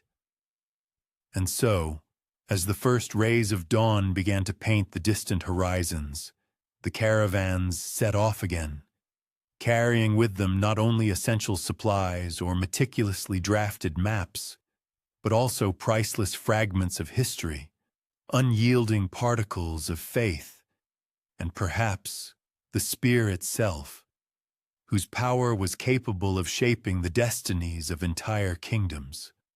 Every mile traversed became not only an act of preserving the sacred relic, but also of its deepest concealment from prying eyes. It was a complex, meticulously orchestrated choreography, where the past was inextricably intertwined with the present, while the future remained fluid and uncertain, patiently awaiting those hands, whether worthy or unwitting, who would be able to claim it. As the Knights Templar caravans delved deeper into the vast lands of Persia and the boundless remote regions of Asia, they found themselves in a world brimming with its own, even more ancient mysteries. In this world, sacred texts and revered relics carried the inexpressible weight of centuries. Mighty mountain ranges towered around them, like silent, colossal guardians. Abundant rivers carved deep, winding valleys into the earth, and ancient cities rose like shining jewels under the scorching desert sun. Here, the very air seemed incredibly saturated with history, and the delicate aroma of exotic spices and sacred incense inextricably mingled with the age-old dust of ancient streets. The Knights Templar, whose order was renowned for its skill in maintaining secrecy and subtlety of observation, pursued not only the goal of ensuring the safety of pilgrims, but also tirelessly sought to acquire new knowledge. In secluded monasteries hidden among green hills, and in ancient temples shrouded in impenetrable jungles or buried by sands, they discovered invaluable scrolls and manuscripts, whose script was utterly alien to European eyes, but whose profound messages surprisingly echoed their own faith. These were stories of divine instruments, epic sacred battles, and powerful relics capable of radically influencing the destinies of entire peoples. Among the Templars, there was a supposition that these ancient texts were not merely mythological tales, but harbored deeply hidden truths, acting as keys capable of shedding light on the entire journey of the sacred spear across boundless continents. In the semi-darkness of humble, dimly lit rooms, the knights meticulously unrolled fragile papyri or elegant silk scrolls. Their fingers carefully glided over unfamiliar symbols and mysterious signs, attempting to decipher their meaning. Local monks and wise scholars from distant lands guided the Templars with extreme caution, well aware that these foreigners brought with them not only genuine curiosity, but also potential hidden danger. The Knights Templar, in turn, skillfully encoded fragments of their own sacred knowledge, masterfully weaving Christian traditions about holy relics into the fabric of local allegories and tales, thereby creating messages whose true essence was accessible to interpretation only by an exceptionally experienced eye initiated into the secrets. In this subtle and delicate exchange of cultural and spiritual values, the symbolic cross met the crescent moon, and the star intersected with the mystical lotus. And the story of the spear, thus, became an integral part of a much broader tapestry of sacred artifacts and ancient prophecies. Individual scrolls contained enigmatic hints about the existence of a weapon of unimaginable, colossal power, described through complex metaphors and ambiguous riddles, often skillfully mixing legendary tales with historical facts.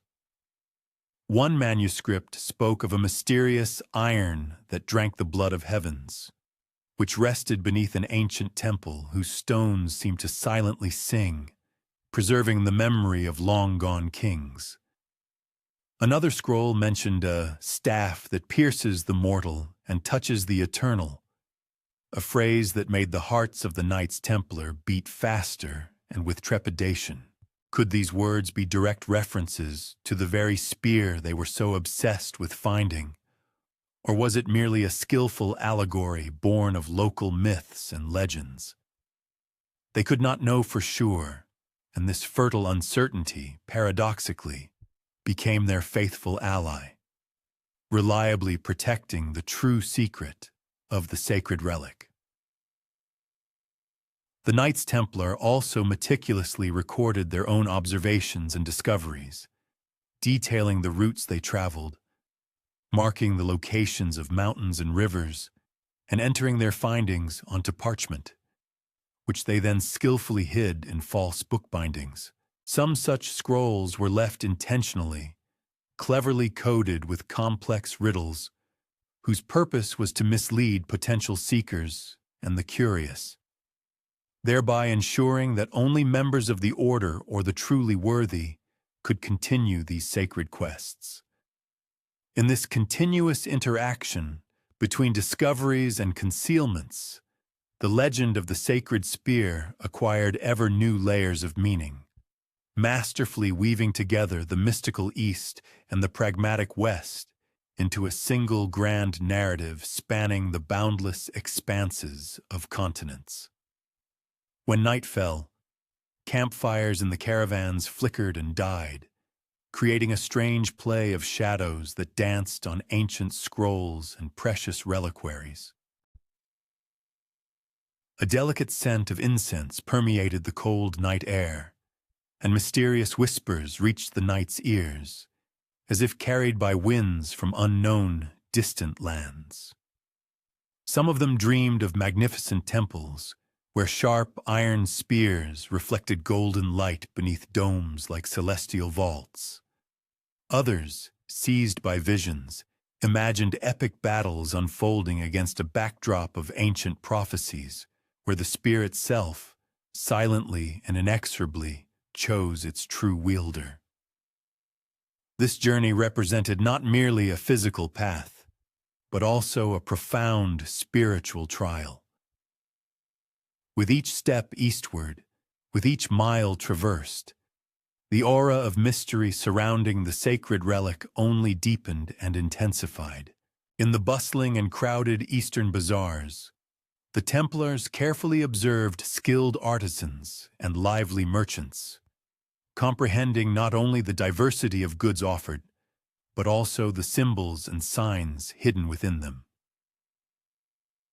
Every element, be it an intricate pattern skillfully woven into a carpet, an ancient motif carved on the doorframe of an old house, or even a particular order of prayers recited in a temple, could be interpreted as a certain indicator, a waypoint, intended either to bring them closer to the coveted relic, or, conversely, to lead them astray. The knights realized that the surrounding world was itself a vast, complex manuscript whose pages contained countless stories. They understood that the chronicle of the spear was inextricably linked to geographical landscapes, cultural traditions, and the collective memory of many peoples. By the time their caravans, having traversed enormous distances, reached the majestic Himalayan ranges and the remote fringes of Central Asia, the tradition of the spear had already begun to transform, gradually acquiring the characteristics of a deeply mythical tale. Among the local inhabitants, astonishing stories circulated. Some spoke of a celestial staff that faintly shimmered in dreams, portending the appearance of a powerful weapon that would manifest only when the world was fully prepared to receive it. Others recounted legendary warriors from distant lands who possessed an iron implement capable of piercing the very fabric of destiny. For the Templars, these whispers were not only a warning but also a source of deep encouragement, serving as undeniable proof that the relic's incredible power was recognized far beyond the borders of the Christian world, and that its purpose was not confined to the framework of any single kingdom or culture. Thus, amidst majestic mountains, boundless deserts, and secluded, hidden monasteries, the invisible but all-encompassing journey of the spear, carrying colossal power, continued. Ancient scrolls diligently recorded its distant echoes, and complex allegories carefully concealed its true essence. The knights, meanwhile, advanced with extreme caution, deeply aware that every new discovery could bring them both long-awaited enlightenment and inevitable danger. In this complex interplay of East and West, sincere faith and strictest secrecy, real history and mythical legend, the relic endured. Its fate proved to be inextricably intertwined with the silent hands of those who sought to preserve it, and with the incessant whisper of a world that carried its astonishing story across boundless continents and through ages stretching back into the depths of time. In this world, no secret, however deeply hidden, can be entirely protected from all-consuming human ambition, and no relic, however sacred it may be considered, can escape the sinister shadow of betrayal that always follows it closely.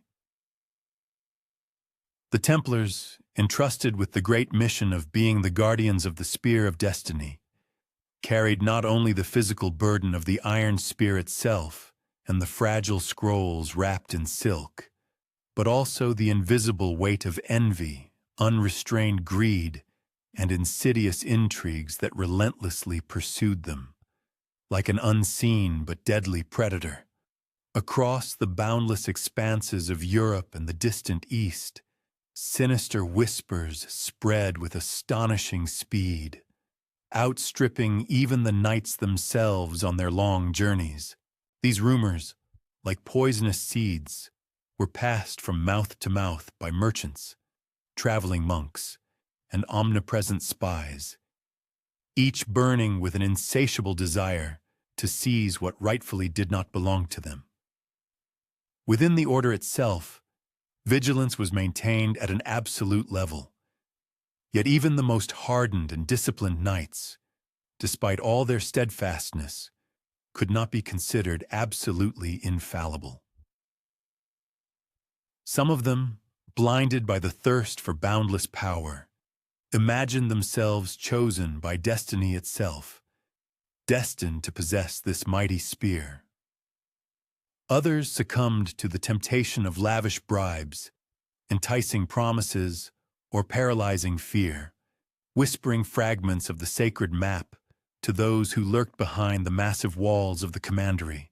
In this treacherous web of intrigue and deception, the line between unwavering loyalty and vile betrayal became increasingly blurred, and it seemed that the very air was saturated with unspoken secrets, ready to ignite at any moment.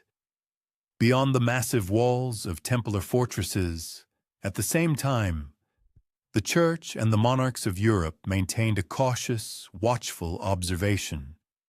Eternal Rome, always extremely wary of any uncontrolled and ungovernable power, periodically received accidental but disturbing hints that the order possessed relics whose significance and power extended far beyond what was generally recognized. Kings, constantly seeking political and military advantage, strove with all their might to gain the favor of the powerful knights, offering them vast lands or high titles in exchange for valuable knowledge. Some even attempted to infiltrate carefully guarded caravans, posing as pious pilgrims or ordinary merchants, with the sole hope of catching a glimpse of the holy iron shaft itself, which, they believed, could radically change the course of entire armies and overturn history. The most dangerous betrayals proved to be those that were subtle, virtually invisible, their true nature remaining hidden until their destructive consequences fully manifested. A misplaced scroll in one location, or a casually forgotten mark in another, could suddenly reveal paths that were meant to remain in deep secrecy. Entire military campaigns could be radically redirected, and countless lives lost, or conversely, saved thanks to information cunningly stolen from the shadows. In certain cases, local rulers in the East shrewdly sought to use the Templars' movements for their own purposes, offering them false guidance or skillfully masking genuine treasures beneath thick layers of ancient myths. Thus, the quest for the spear became not only a harsh test of physical endurance, but also a test of deep discernment, of the ability to know precisely whom to trust, and when suspicion itself should guide their actions. In secluded monasteries and well-fortified commanderies, the knights, gathered together, engaged in quiet whispers, discussing visions and rumors with the utmost, almost paranoid caution. Names were rarely spoken aloud, and any references were carefully veiled in complex codes or ambiguous metaphors. The oldest and wisest knights carried an immense burden of secrecy on their shoulders, perfectly aware that even a single, seemingly insignificant error could instantly shatter centuries of painstaking and selfless guardianship. Every night, as the last lamps burned down, casting long, broken shadows across the walls, the knights were relentlessly haunted by the same agonizing question: would the sacred spear survive the boundless ambitions of men, their insatiable thirst for power and glory? For even loyal allies could unwittingly commit betrayal, often without any malicious intent, driven only by all-consuming despair or paralyzing fear. Thus, for example, a pious monk might inadvertently reveal a coded passage of text, sincerely believing it necessary for the highest guidance of the Church. Or a young, inexperienced knight might accidentally lose a valuable scroll, completely unaware that it contained detailed instructions to a hidden vault. Thus, the vigilance of the guardians became something almost ritualistic, a nightly confirmation of the reliability of all locks and bolts, the most meticulous inspection of every message received, and the constant, unwavering reaffirmation of their sacred oath, given to the order and the relic. However, treachery did not always manifest itself in overt violence or mundane theft. At times, it took the form of skillful disinformation, cleverly convincing the Knights Templar that the sacred spear lay in one place, while in reality it rested elsewhere entirely. Entire military campaigns could be planned based on these carefully crafted illusions, and journeys stretched on indefinitely due to cunning deceptions. And it was at such moments that the presence of this ancient relic was most acutely felt, not as a mere piece of iron or wood, but as an invisible, omnipotent force capable of shaping destinies, demanding from its guardians utmost caution, inexhaustible patience, and unwavering resolve. The very chronicle of betrayal became inextricably woven into the magnificent legend of the Templars. Later, chroniclers diligently described mysterious disappearances, sudden and inexplicable deaths, and enigmatic movements that defied any rational understanding. Some historians pointed to frequent instances of disgrace within the order itself, suggesting that even the strictest secrecy could not fully curb profound human desires and ambitions. And yet, despite all these trials and threats, the spear remained securely protected, serving as a bright testament to the unwavering discipline and steadfast resolve of those who swore to guard it above all else. As night fell, in cells filled with the scents of incense and the soft flicker of candles, the knights knelt in solemn and silent vigil. Beyond the monastery walls, the world seethed with ambition, intrigue, and endless conflict. But within, a deep, almost palpable silence reigned. And in this holy silence resided the spear of destiny, a sleeping but powerful force, aware of betrayals but untouched by them, patiently awaiting the hand that would be worthy to once again wield its might and determine the course of history. Ancient traditions tell not only of great relics, but also of the valiant souls who transported them across boundless seas, carrying in wood and iron the very destiny of entire peoples. In the mid-13th century, an impressive fleet of ships departed the bustling ports of Acre, laden with countless treasures accumulated over decades of intense crusades, gold, precious manuscripts, and, it was whispered in the most secluded corners, fragments of the spear of destiny itself. The knights, entrusted with this priceless cargo, fully understood the grandeur of their duty. Any failure meant far more than merely the loss of untold riches. It could irreversibly alter the fates of entire kingdoms. The fleet silently slipped into the Mediterranean under a veil of absolute secrecy. Its sails appeared as black silhouettes against the twilight sky, merging with the encroaching gloom. Experienced navigators skillfully guided the vessels through treacherous waters, constantly fearing pirates and enemy fleets who coveted these relics no less than gold coins. However, the sea by nature is a capricious and unpredictable guardian. Storms could erupt suddenly without the slightest warning.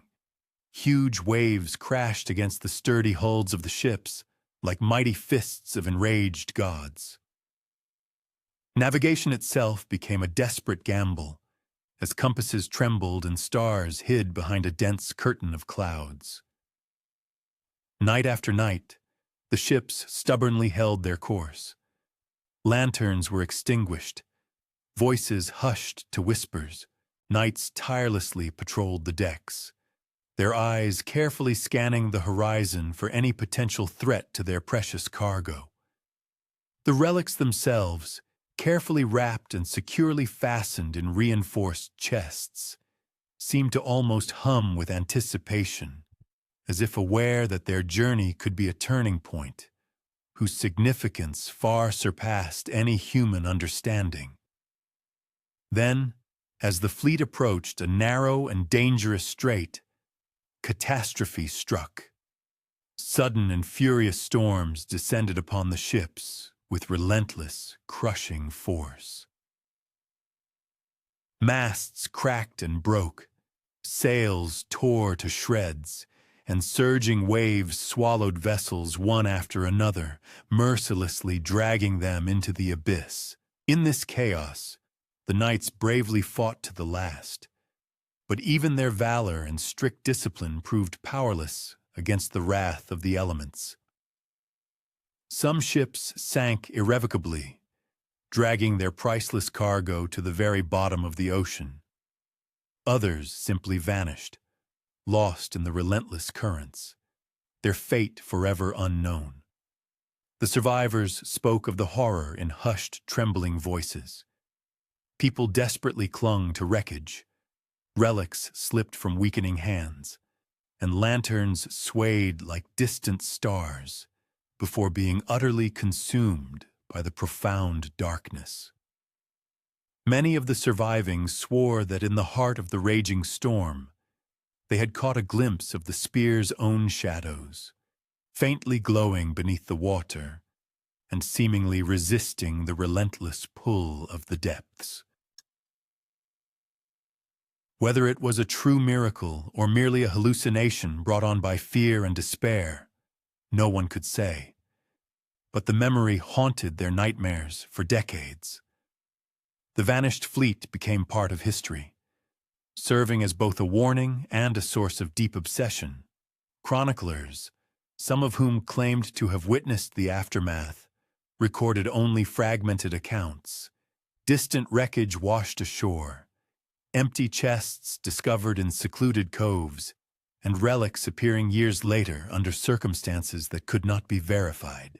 Each such account only deepened the mystery, lending the spear an intangible presence that transcended its physical form, as if it were capable of disappearing at will, hidden until the world was ready to receive it, or until destiny itself called it forth again. In time, the legend of the vanished fleet grew and spread. Rumors of its mysterious disappearance fueled the imaginations of kings, adventurers, and countless treasure hunters.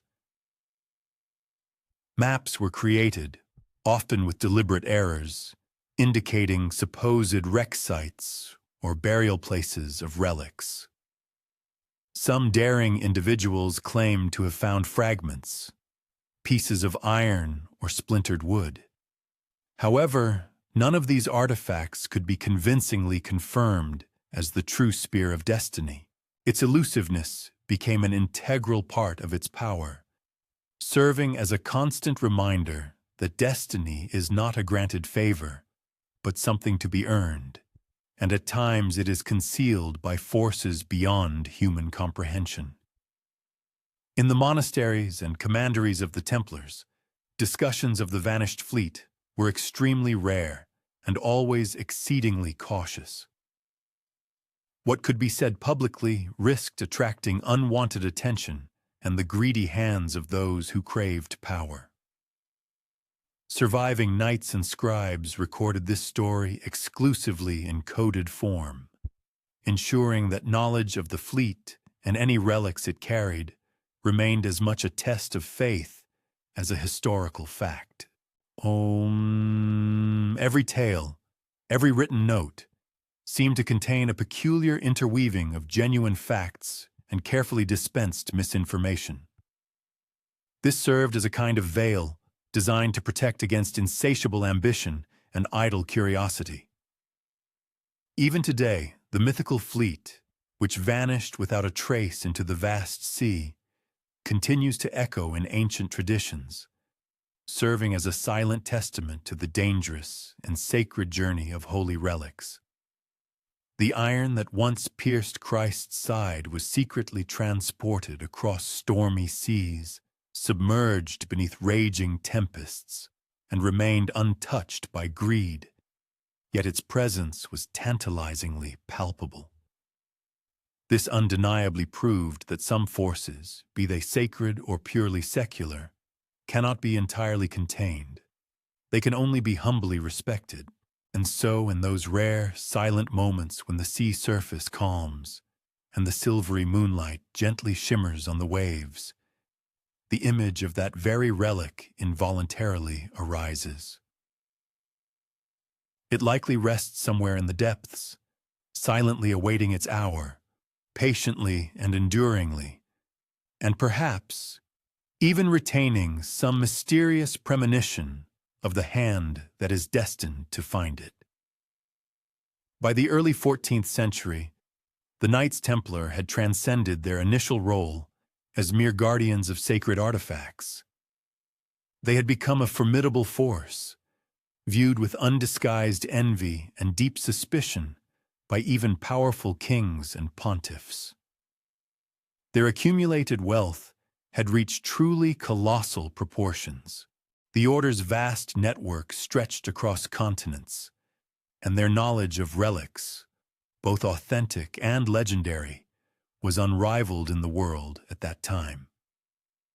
However, as often happens, the acquisition of such significant power inevitably brought with it its own hidden dangers. And so the Order, which for centuries had selflessly guarded the spear of destiny, now found itself facing numerous adversaries, both within the Christian world and beyond.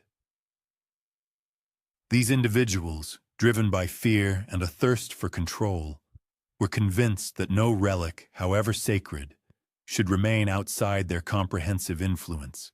Under the relentless pressure from King Philip IV of France, Pope Clement V was forced to initiate a massive campaign against the Templars, which, like an earthquake, shook the once unshakable order to its very foundations. Monstrous accusations of heresy, blasphemy, and widespread corruption were leveled against the knights. Often, these accusations were supported by very scant evidence, but they were sufficient to sow fear and panic among the populace. The knights, who had once sworn to protect sacred relics, now faced accusations of betraying their ideals. Their noble vows were cynically twisted and used as justification for ruthless persecution. In the dark shadows of fortified halls, a palpable tension reigned. Those who had guarded profound secrets for centuries were well aware that not only the Order itself, but also, perhaps, its most precious possession, the spear, was under threat. Arrests followed swiftly and were widespread. Commanderies were mercilessly plundered, valuable manuscripts were confiscated, and knights were thrown into damp dungeons where interrogations ranged from sophisticated psychological pressure to the most brutal tortures. Some knights, unable to withstand the monstrous pressure, confessed to the alleged deeds, naming allies and revealing fragments of sacred knowledge.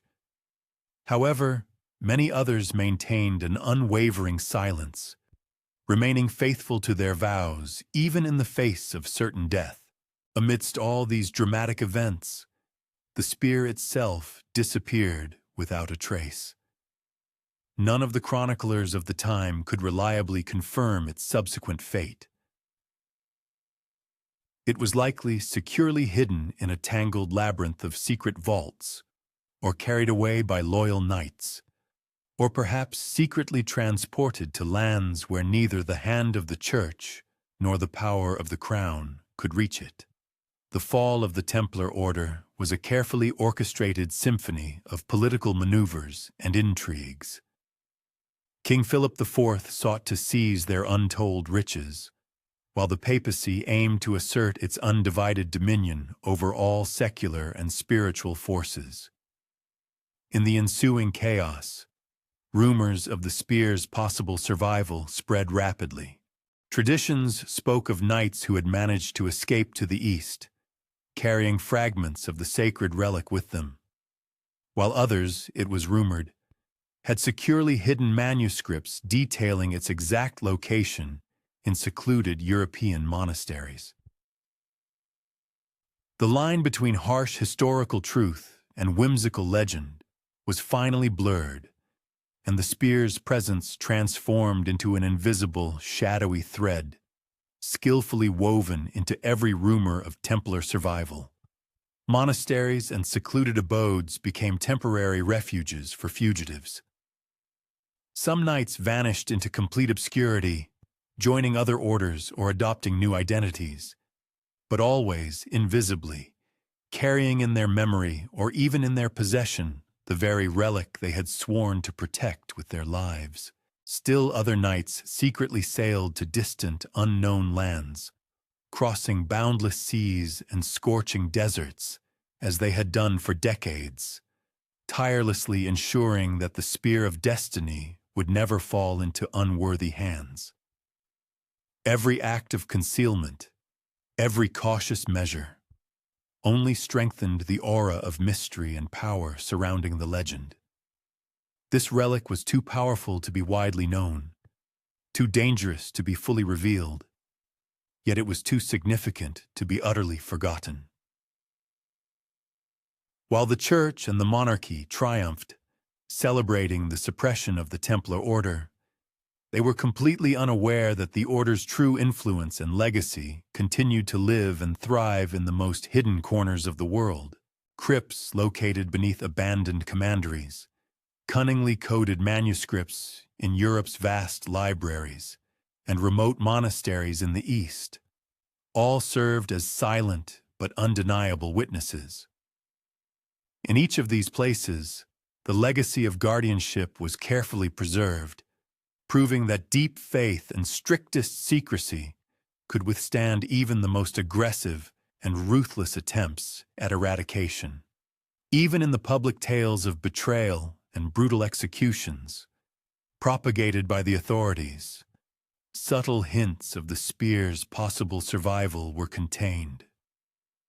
Chroniclers of the time spoke of mysterious visions, miraculous escapes, and relics that inexplicably appeared in the most distant regions. Whether these stories were true or merely products of popular imagination, they undoubtedly ensured that the idea of the spear remained alive in the collective consciousness. It became an enduring force, shaping people's stories, ambitions, and dreams long before the Knights Templar themselves finally faded into obscurity. At night, in the silent and majestic halls, where only the flicker of candles dispelled the gloom, and the ancient stones seemed to absorb the entire weight of centuries of history, the legacy of the Templars lived on. Secrets, like ghostly voices, whispered through massive walls. Ancient manuscripts harbored sacred knowledge, and the spear itself, whether material iron, pure myth, or inextricably linked to both, remained utterly inaccessible. Its mysterious journey continued, protected not by the might of armies, but by unbreakable vows, hidden paths, and a deep faith that transcended all persecutions and trials. Thus, the fall of the mighty Templar order marked not the final disappearance of the spear, but merely the beginning of an entirely new, even more enigmatic chapter in its history. Its guardians transformed into elusive shadows, gliding through the pages of history, and its very presence became an omnipresent legend that spread across Europe, reached the East, and even extended beyond, patiently awaiting the appearance of that single hand capable of unraveling centuries-old mysteries and fulfilling its silent but enduring promise. After the conclusion of the high-profile Templar trials, it seemed that the world had closed a chapter in its history. The order was officially disbanded, its vast assets confiscated by the state, and many knights found themselves imprisoned, some even meeting their demise. However, under the cloak of secrecy, events often unfolded that did not make it into official chronicles and history books. It was in these invisible layers of reality that the spear of destiny continued its unseen existence, having escaped widespread attention. It was rumored that the holy artifact had been covertly moved to secret vaults located deep beneath ancient European monasteries. Others whispered that devoted knights had carried the relic to eastern lands, hiding it where neither monarchical power, papal authority, nor the greed of conquerors could reach it. These profound secrets were maintained with meticulous precision and unwavering strictness. Ancient manuscripts were recopied, important records carefully recoded, and enigmatic symbols were carved into walls and floors, readable only by those who held the key to their understanding. Each such alteration was a deliberate act, serving both as a shield for the relic and a source of disinformation for the uninitiated. The slightest oversight, a single misstep, could betray the location of the sacred artifact to individuals whose ambitions were fueled solely by greed, not by genuine reverence for the holy object. Thus, the care of the relic became a fragile balance between absolute concealment from the world and careful preservation for future generations.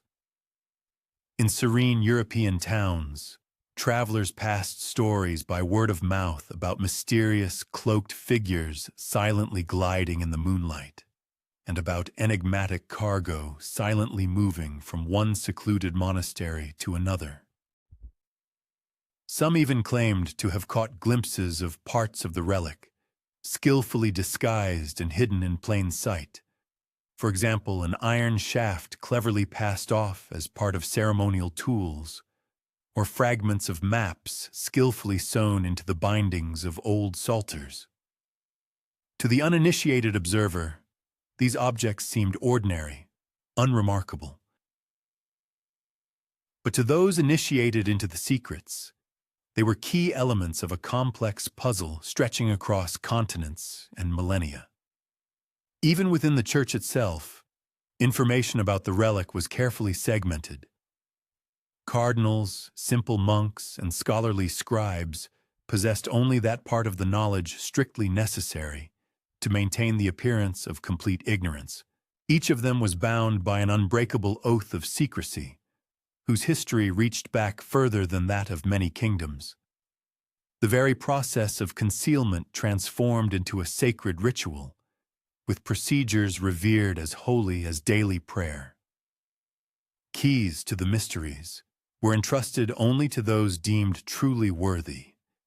Complex codes and ciphers were passed by word of mouth, and the true meaning of each object was maintained not by external force or coercion, but by deep personal devotion and faith.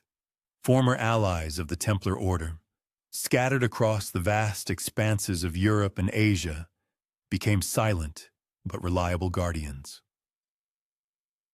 Thus, for example, a monk living in Constantinople might guard an ancient manuscript containing a hint of a secret vault located somewhere in France, and a retired knight in Sicily might carefully preserve a fragment of the sacred relic, unaware of the full extent of its history and significance.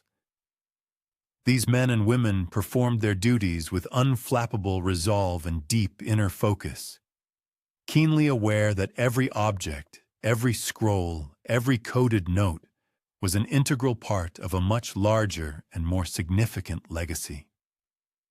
As secrecy deepened, so did the number of legends. Villagers whispered stories of mysterious iron that faintly glowed in the moonlight, and of enigmatic figures appearing in dreams, holding staffs of unimaginable power. These stories crossed geographical boundaries, intertwining with the oral traditions and beliefs of distant lands. In certain regions, local sages and elders integrated fragments of Templar knowledge into their indigenous mystical systems, forming a complex tapestry where Christian relics organically intertwined with ancient Eastern prophecies.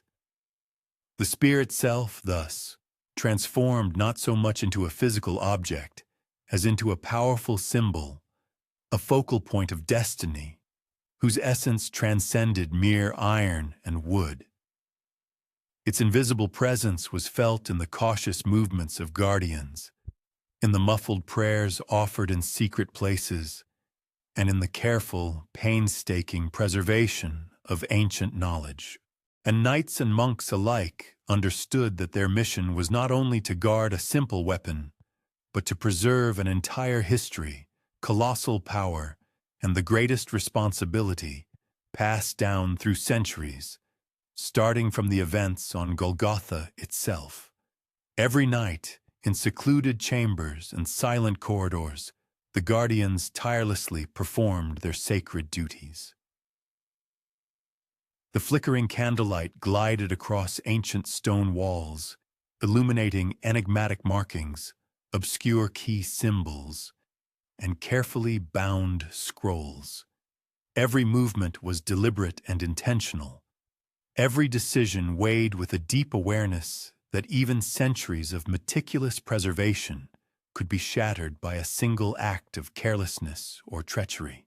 Thus, throughout the centuries that followed the tragic fall of the Templar order, the sacred spear continued its existence, not as a war trophy, but as a living, breathing secret. Its incredible power was preserved not in plain sight, but in deep shadow, bolstered by unwavering devotion, strictest discipline, and an unbroken chain of guardians who keenly understood that humanity was not yet ready to accept and comprehend its true might. In the silence of the night, as the wind softly rustled against old stone walls and the entire world sank into slumber, the relic remained there, patient and eternal, awaiting that great moment when the threads of history and destiny would finally converge. As the spear of destiny continued its mysterious, hidden journey, whispers of its unseen existence began to spread to lands far beyond the European continent. Across the vast expanses of the East, amidst sprawling cities, secluded mountain monasteries, and impregnable desert fortresses, legends arose of a sacred iron staff, often closely intertwined with ancient local prophecies and traditions.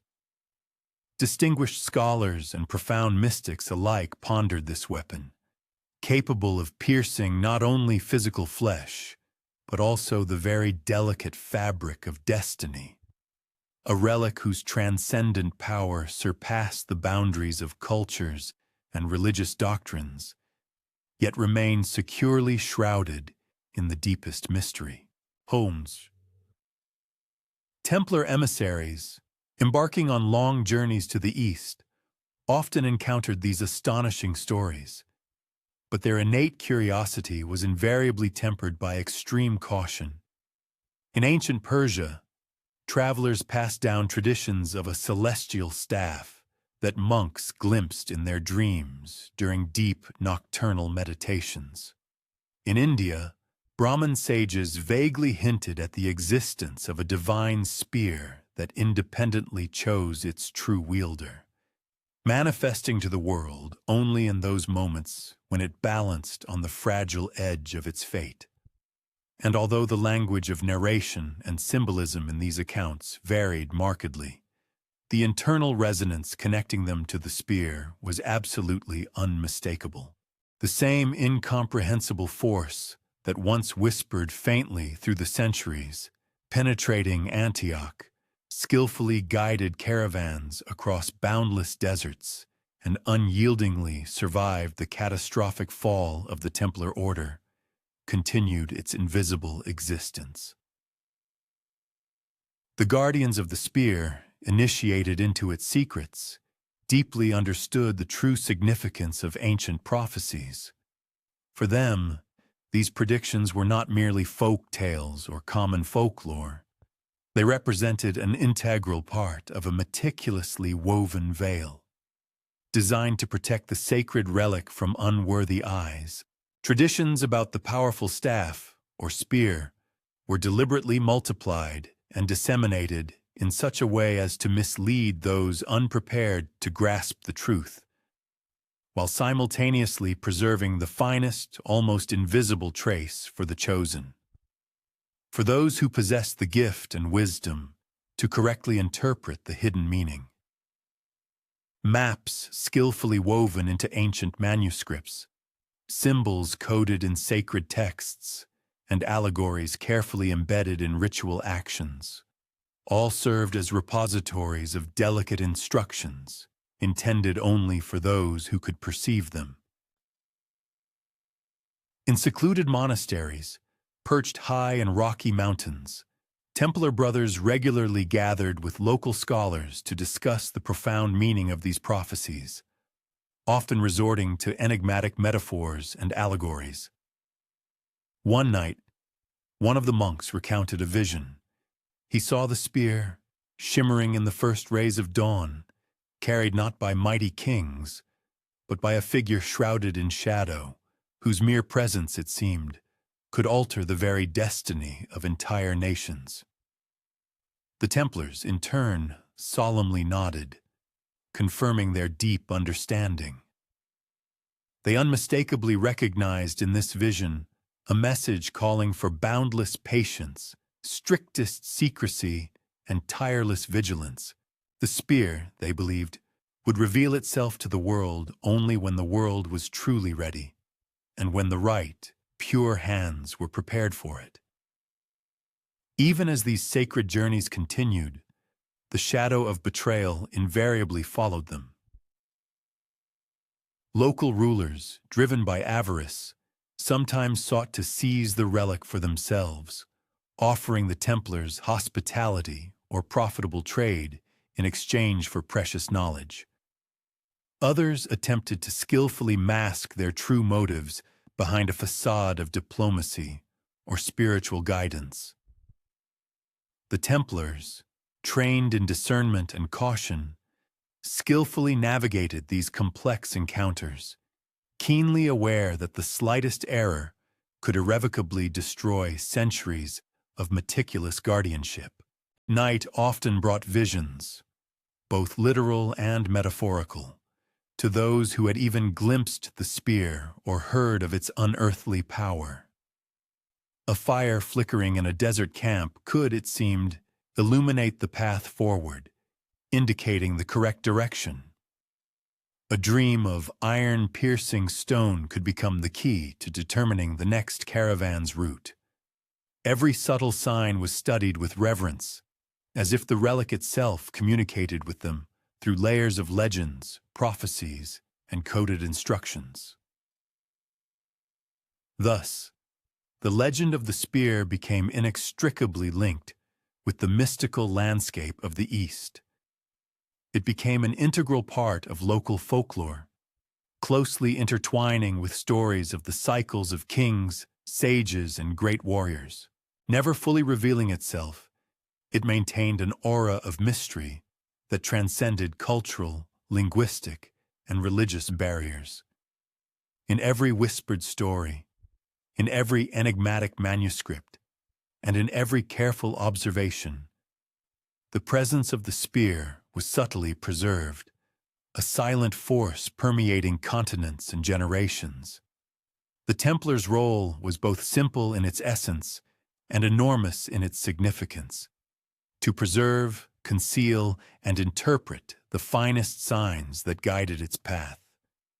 And in fulfilling this mission, they ensured that the spear of destiny remained untouched, its power preserved beyond the reach of human greed, ambition, or folly. In the remote monasteries of Central Asia, hidden among mist-shrouded peaks and quiet, serene valleys, manuscripts lay undisturbed for decades, and sometimes centuries. Templars and local monks worked hand in hand, copying texts by candlelight, preserving sacred knowledge in symbols, codes, and allegories. Among these texts were detailed records of the spear of destiny, its journey veiled by layers of metaphors and careful disinformation, a story specifically crafted for survival, yet not revealing its innermost secrets to the unworthy.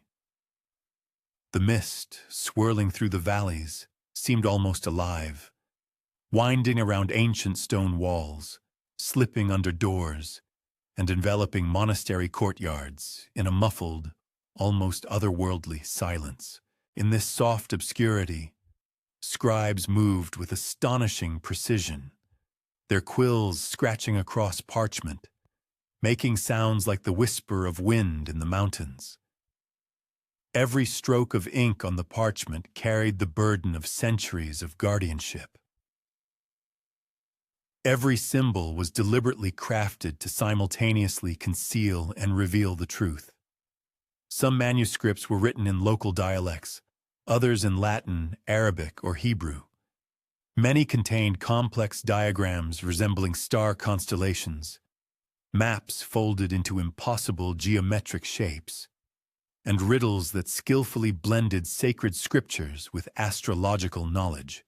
The Templars studied these texts with the utmost caution, cross-referencing allegories with their vast knowledge acquired in Europe and the Holy Land, searching for patterns that might indicate the spear's presence or the next step in its mysterious journey. Sometimes accidental travelers stumbled upon these secluded monasteries, completely unaware of the sacred responsibility lying within their walls. A lost merchant might see only ink and parchment, or a curious student might notice strange symbols carved into the floor tiles. To the uninitiated, these were mere curiosities. To the guardians, they were lifelines, channels of communication across time and space, guiding the faithful in the shadows towards a destiny inextricably intertwined with the spear. Even amidst the fog and deep seclusion, threats did not vanish.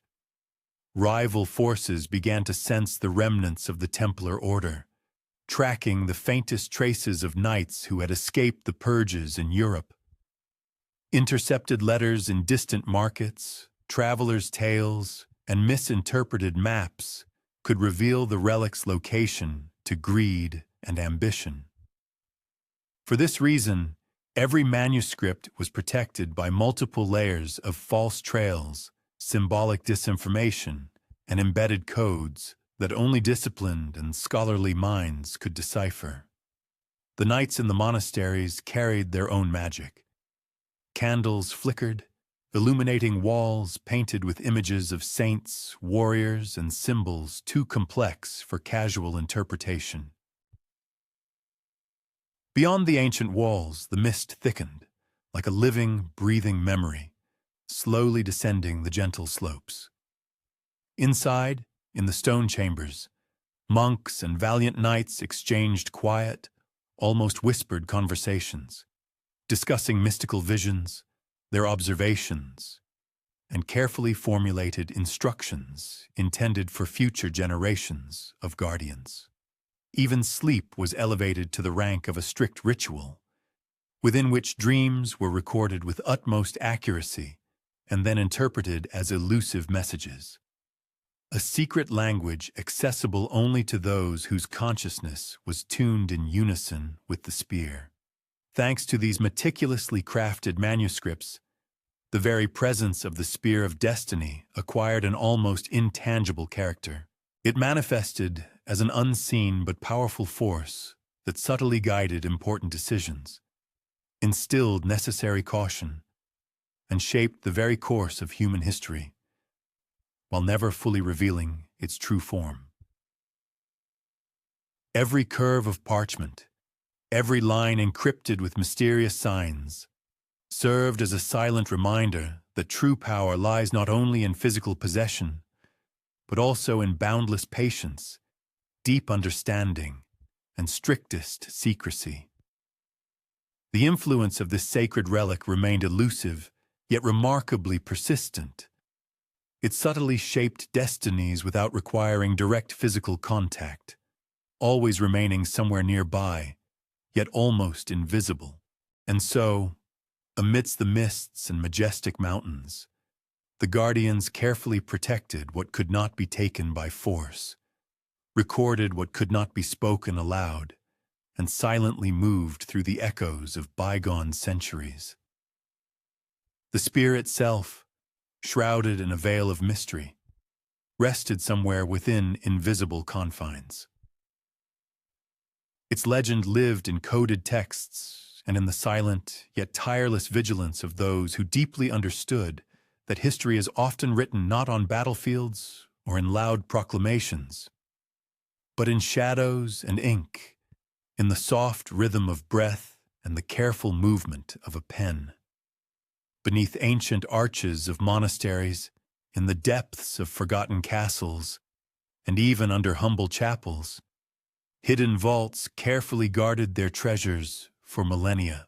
Their entrances were skillfully camouflaged by the play of shadow and stone, blending with their surroundings.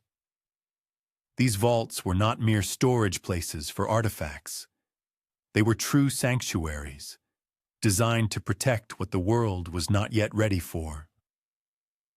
Among these priceless treasures, perhaps the spear of destiny rested, its iron tip silent, its presence simultaneously inspiring awe and deepest reverence. The entrances to these hidden refuges were incredibly skillfully concealed. Here might be a false floorboard, there an artfully carved niche, and somewhere else a stone so perfectly integrated into the masonry that even the most attentive eyes passed by, noticing nothing. Inside, the air was cool, saturated with the complex aroma of old wood, warm beeswax, and the faint, delicate scent of iron. Relics, ancient manuscripts, and coded objects lay with exceptional neatness, as if the very order of their placement could preserve their sacred meaning. Each such vault had its devoted guardian, a monk, a knight, or sometimes both, sworn to strictest secrecy and trained in complex rituals of vigilance passed down through generations. Access to these sanctuaries was strictly limited. Only those deemed truly worthy, who were trained in the order's secret codes, could navigate the intricacies of locks, keys, and labyrinthine corridors specifically designed to deter any unwelcome guests.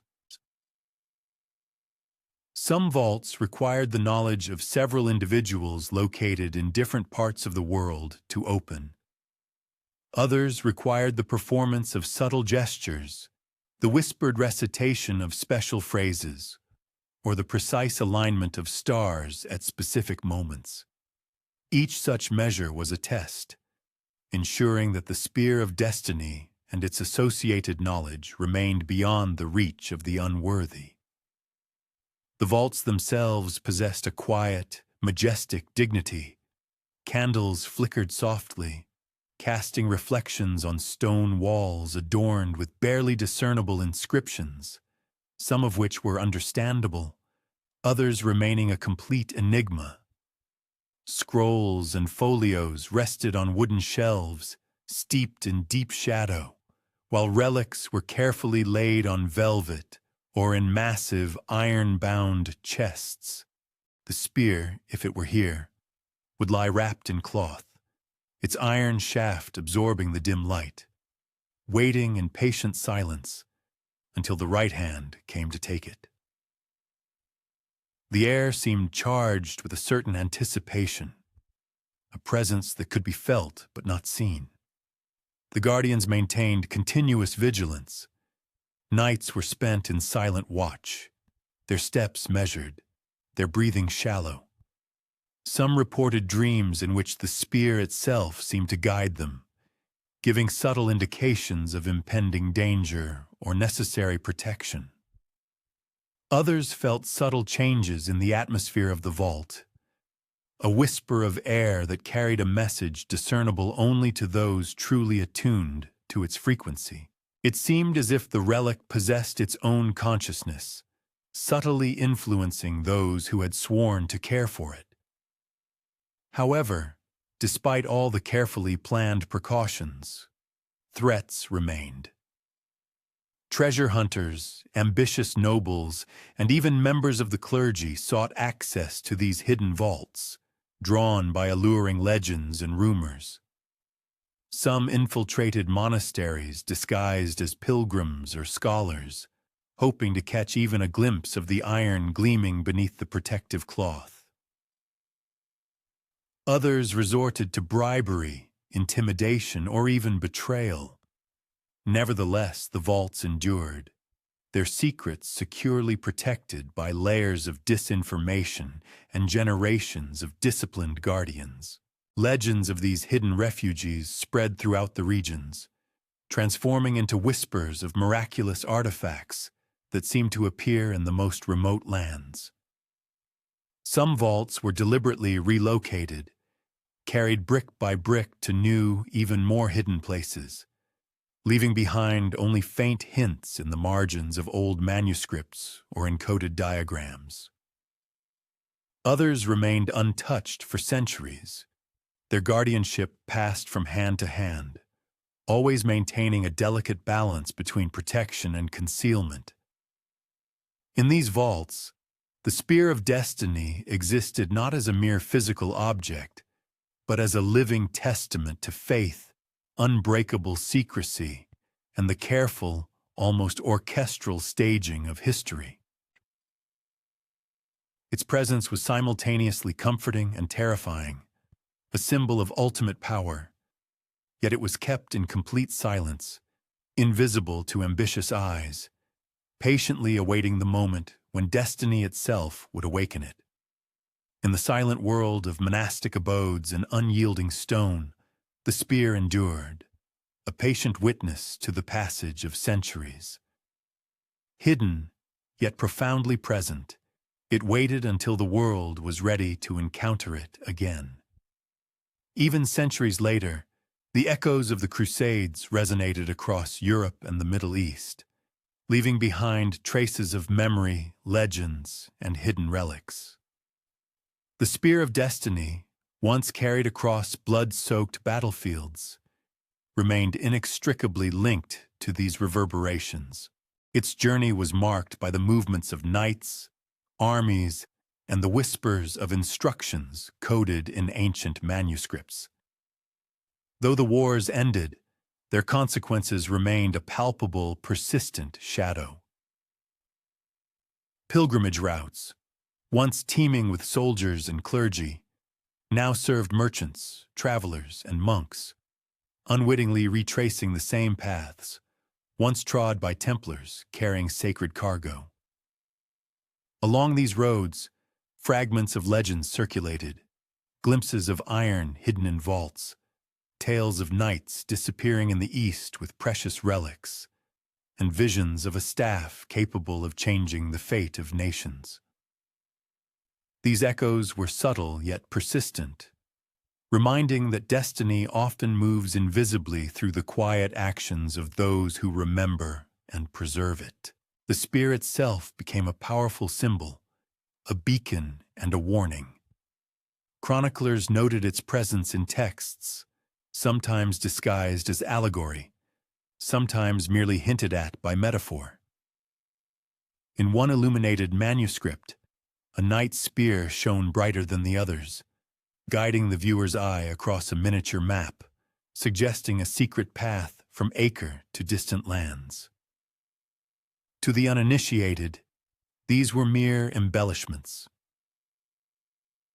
To the initiated, they represented threads connecting past and future, linking Europe to the East in a silent narrative of guardianship. The echoes spread beyond Europe. In distant lands once touched by crusader expeditions, stories of iron staffs and sacred weapons persisted in local folklore. Some described a relic that appeared in visions, often to warn, protect, or test the worthy. In monasteries along trade routes, Templar emissaries encountered these tales, confirming that the legend of the spear had transcended borders, becoming part of a universal myth, intertwining Christian, Islamic, and Eastern traditions. These echoes were not passive. They actively influenced behavior and decisions. Knights tracing old routes found clues deliberately left by predecessors, coded marks carved in stone, subtle gestures in architecture, or enigmatic inscriptions in sacred texts. Each sign served as a reminder that guarding the spear required vigilance and discernment. Errors could mislead, but careful observation could reveal the next step in a journey that had already spanned continents.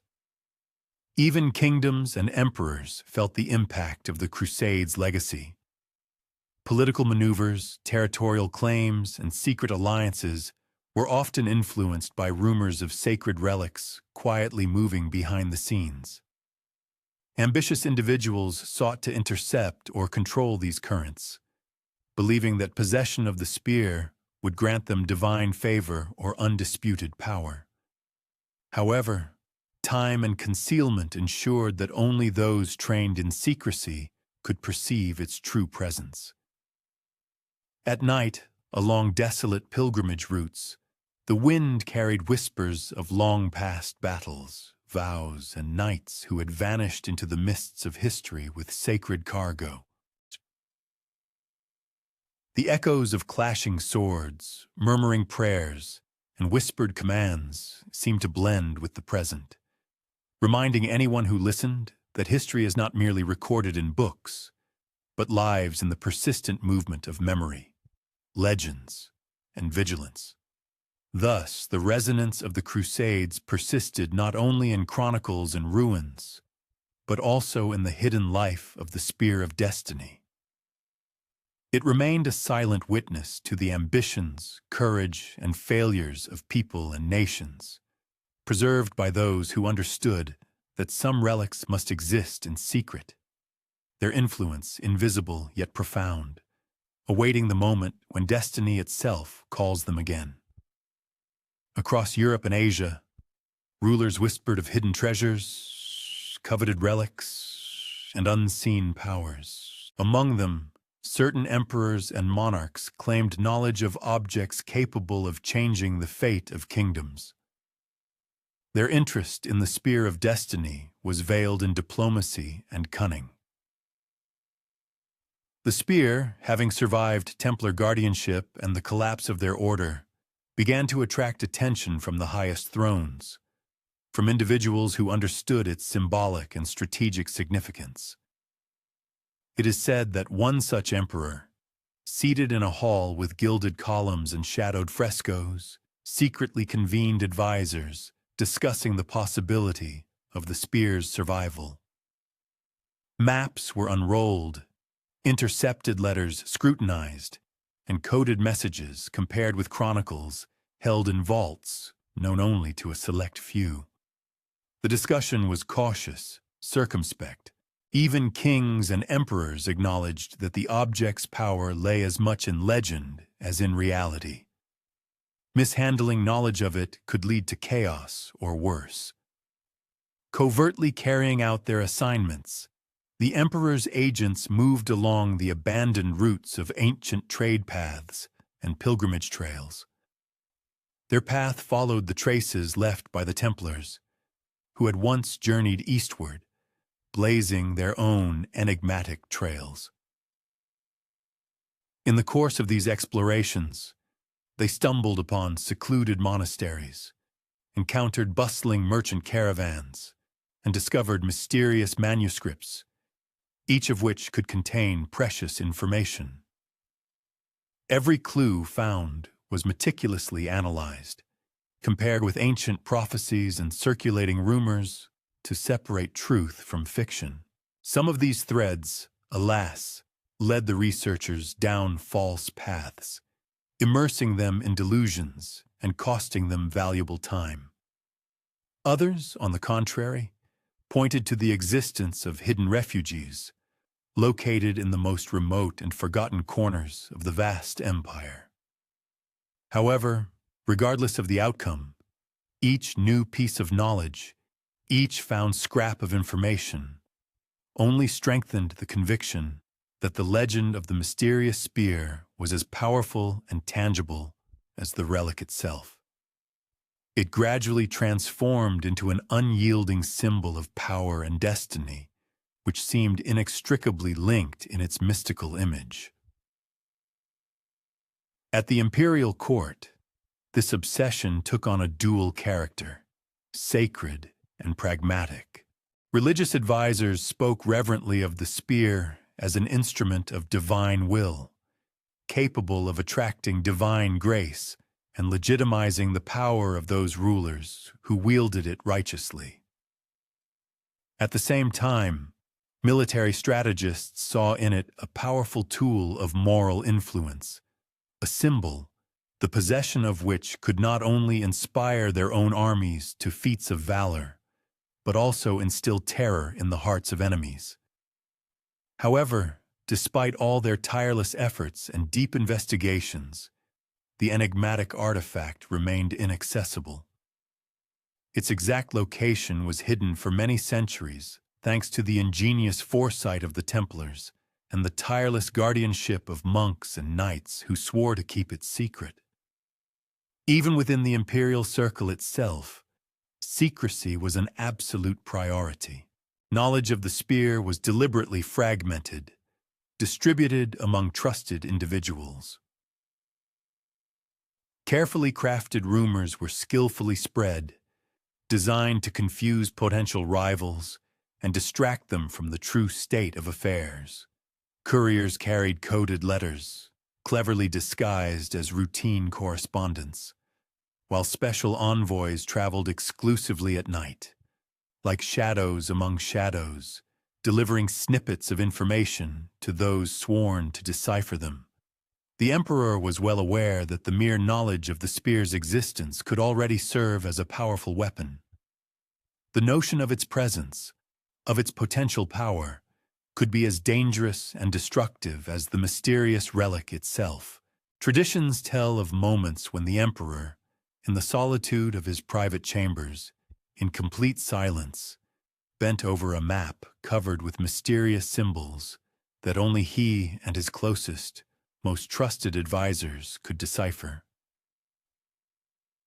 He pondered deeply what paths might lead to the coveted spear, which ancient vaults preserved fragments of its centuries-old history, and which loyal guardians still remained true to the unbreakable chain of age-old silence. Some nights he even dreamed of the iron staff itself, emitting a ghostly glow, appearing as a power that patiently awaited its hour, awaiting the hand capable of shaping the destinies of the world.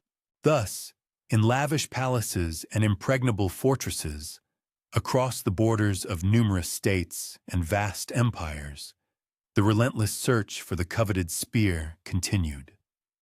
And yet, despite the colossal wealth, boundless power, and immense influence of emperors, this ancient relic remained elusive.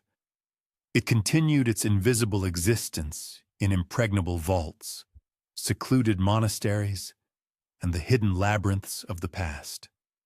Securely protected by tireless vigilance, inexhaustible patience, and the selfless devotion of its guardians. The emperor's secret, like the spear itself, became an integral element of the hidden, invisible architecture of the world. It served as a silent testament to the fact that some forces subtly shape the world, acting covertly and awaiting the opportune moment to manifest to the world with consequences whose scale surpasses any imagination. Centuries passed, generations succeeded one another, but the spear of destiny refused to leave humanity's collective consciousness. And though its material embodiment remained hidden from view, the myth of it steadily grew, weaving itself into the tapestry of entire nations' histories, into the sacred memories of secret orders, and into the boundless fantasies of those who dared to dream beyond the mundane. In bustling cities, secluded monasteries, and distant once mighty empires, whispers pass down traditions of an iron staff endowed with divine power, a relic that endured in the face of the fall of mighty empires, the collapse of ancient orders, and the relentless, all-consuming flow of time. The spiritual and material legacy of the Templars continued to live on in closed communities. The guardians, who had survived the crucible of brutal purges, carrying precious fragments of knowledge across arid deserts and raging oceans, themselves became legendary figures. Stories were passed from mouth to mouth of knights who vanished in eastern lands, of monks guarding ancient manuscripts in mist-shrouded mountains, and of incredible journeys where fortune itself seemed to guide those brave enough to follow its calls. In these numerous stories, the spear ceased to be merely a weapon. It embodied an idea, becoming a universal symbol of power, unwavering faith, and unbreakable vigilance. Local legends from various corners of the world merged with European traditions, creating a single comprehensive narrative. In Asia, scholars and mystics spoke of a sacred artifact that would appear in an era when the world teetered on the brink between universal chaos and fragile order.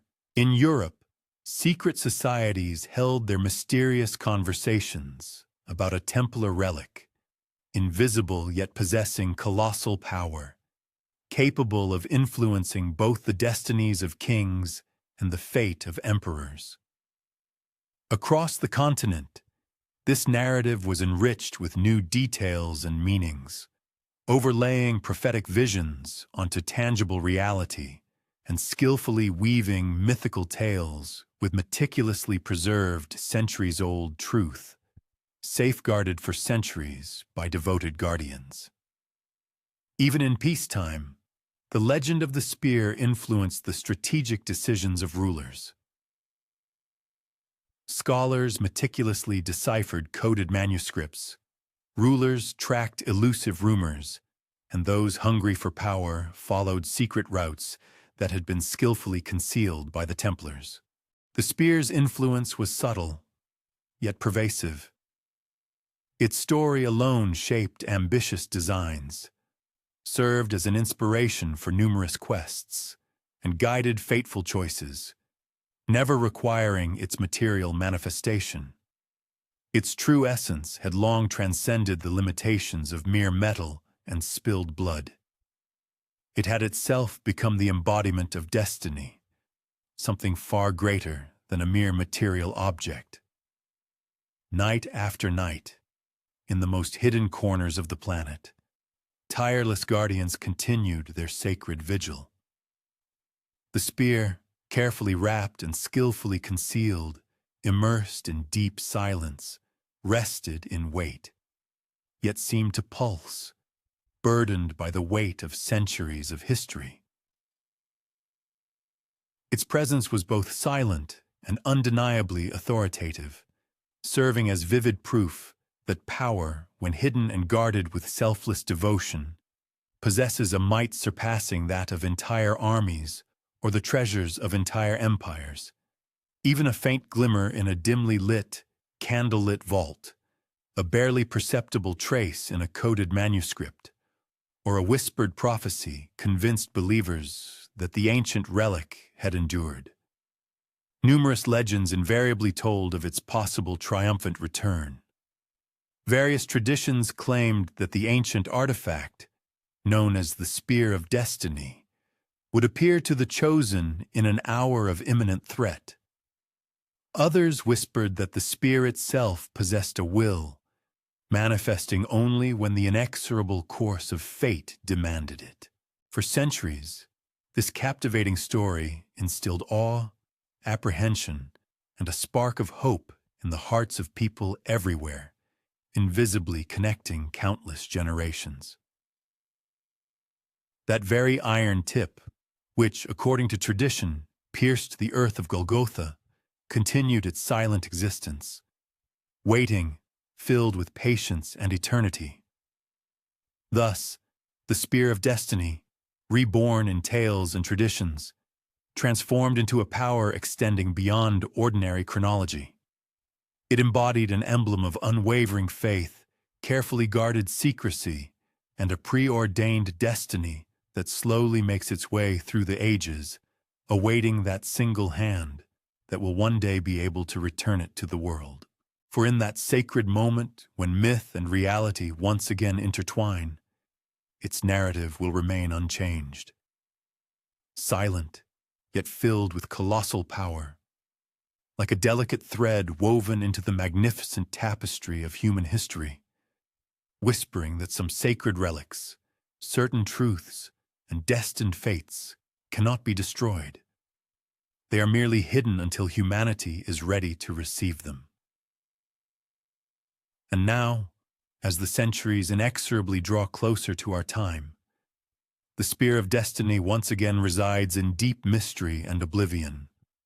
Its odyssey has traversed boundless continents, mighty empires, and entire eras, passed from hand to hand by valiant knights, securely hidden by monastic orders, and hotly debated among distinguished scholars and powerful rulers.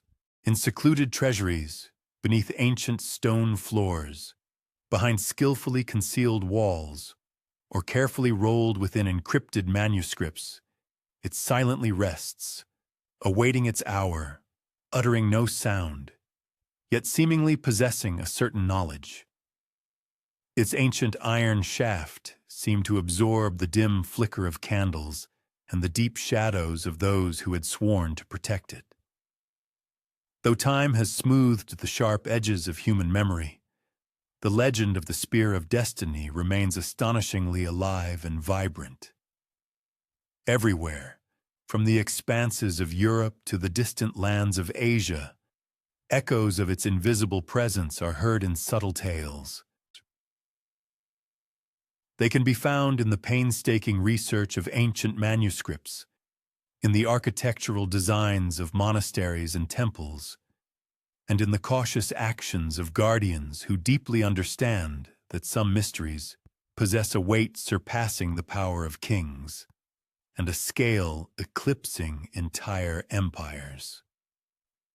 Every carefully considered decision, every skillfully disseminated false rumor, every artfully coded word represented a separate thread, expertly woven into a complex tapestry, whose main purpose was to protect something so powerful that the world simply could not behold it openly.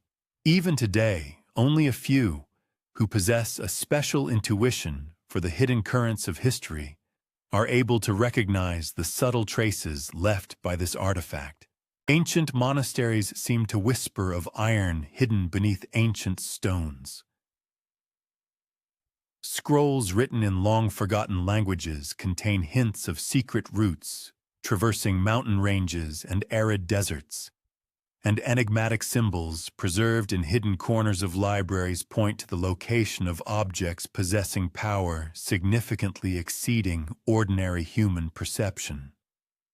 The unwavering discipline of the Templar order, the sacred secrets of powerful emperors, and the tireless vigilance of countless generations of guardians have reliably ensured that the chronicle of the Spear of Destiny was preserved not in magnificent museum exhibits, but in deep shadows and absolute silence. When night falls and the entire world sinks into serene slumber, one can imagine a faint glow of destiny emanating from its hidden refuges. The air in such places seemed almost electrified, holding echoes of battles fought in the deepest secrecy, memories of journeys undertaken under the cover of darkness, and barely discernible whispers of words exchanged by those who grasped the truth. Some relics are not merely soulless artifacts, but living witnesses to unwavering faith, unparalleled courage, and inexhaustible patience. Even in its seeming immobility, the spear of destiny continues to exert its invisible yet profound influence, guiding the devoted and inspiring the vigilant, thereby shaping the course of history from the most hidden corners of the planet. And yet, despite the centuries that have passed, it is impossible not to ask the eternal question, with all this unprecedented secrecy, with all this tireless vigilance, with all its journeys across continents and boundless oceans, does the spear of destiny still await that single hand that will be truly worthy to receive it?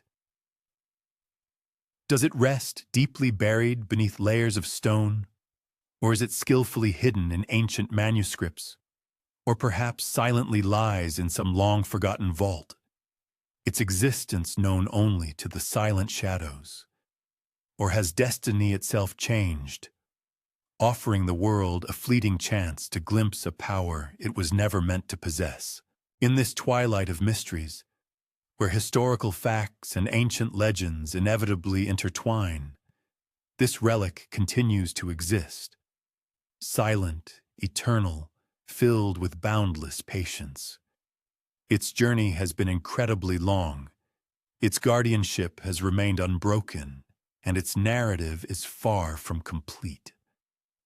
The world may remain in deep ignorance, but the spear of destiny is invariably preserved, awaiting that sacred moment when myth and reality finally converge, when that very iron which, according to tradition, pierced the heavens, once again touches our earth.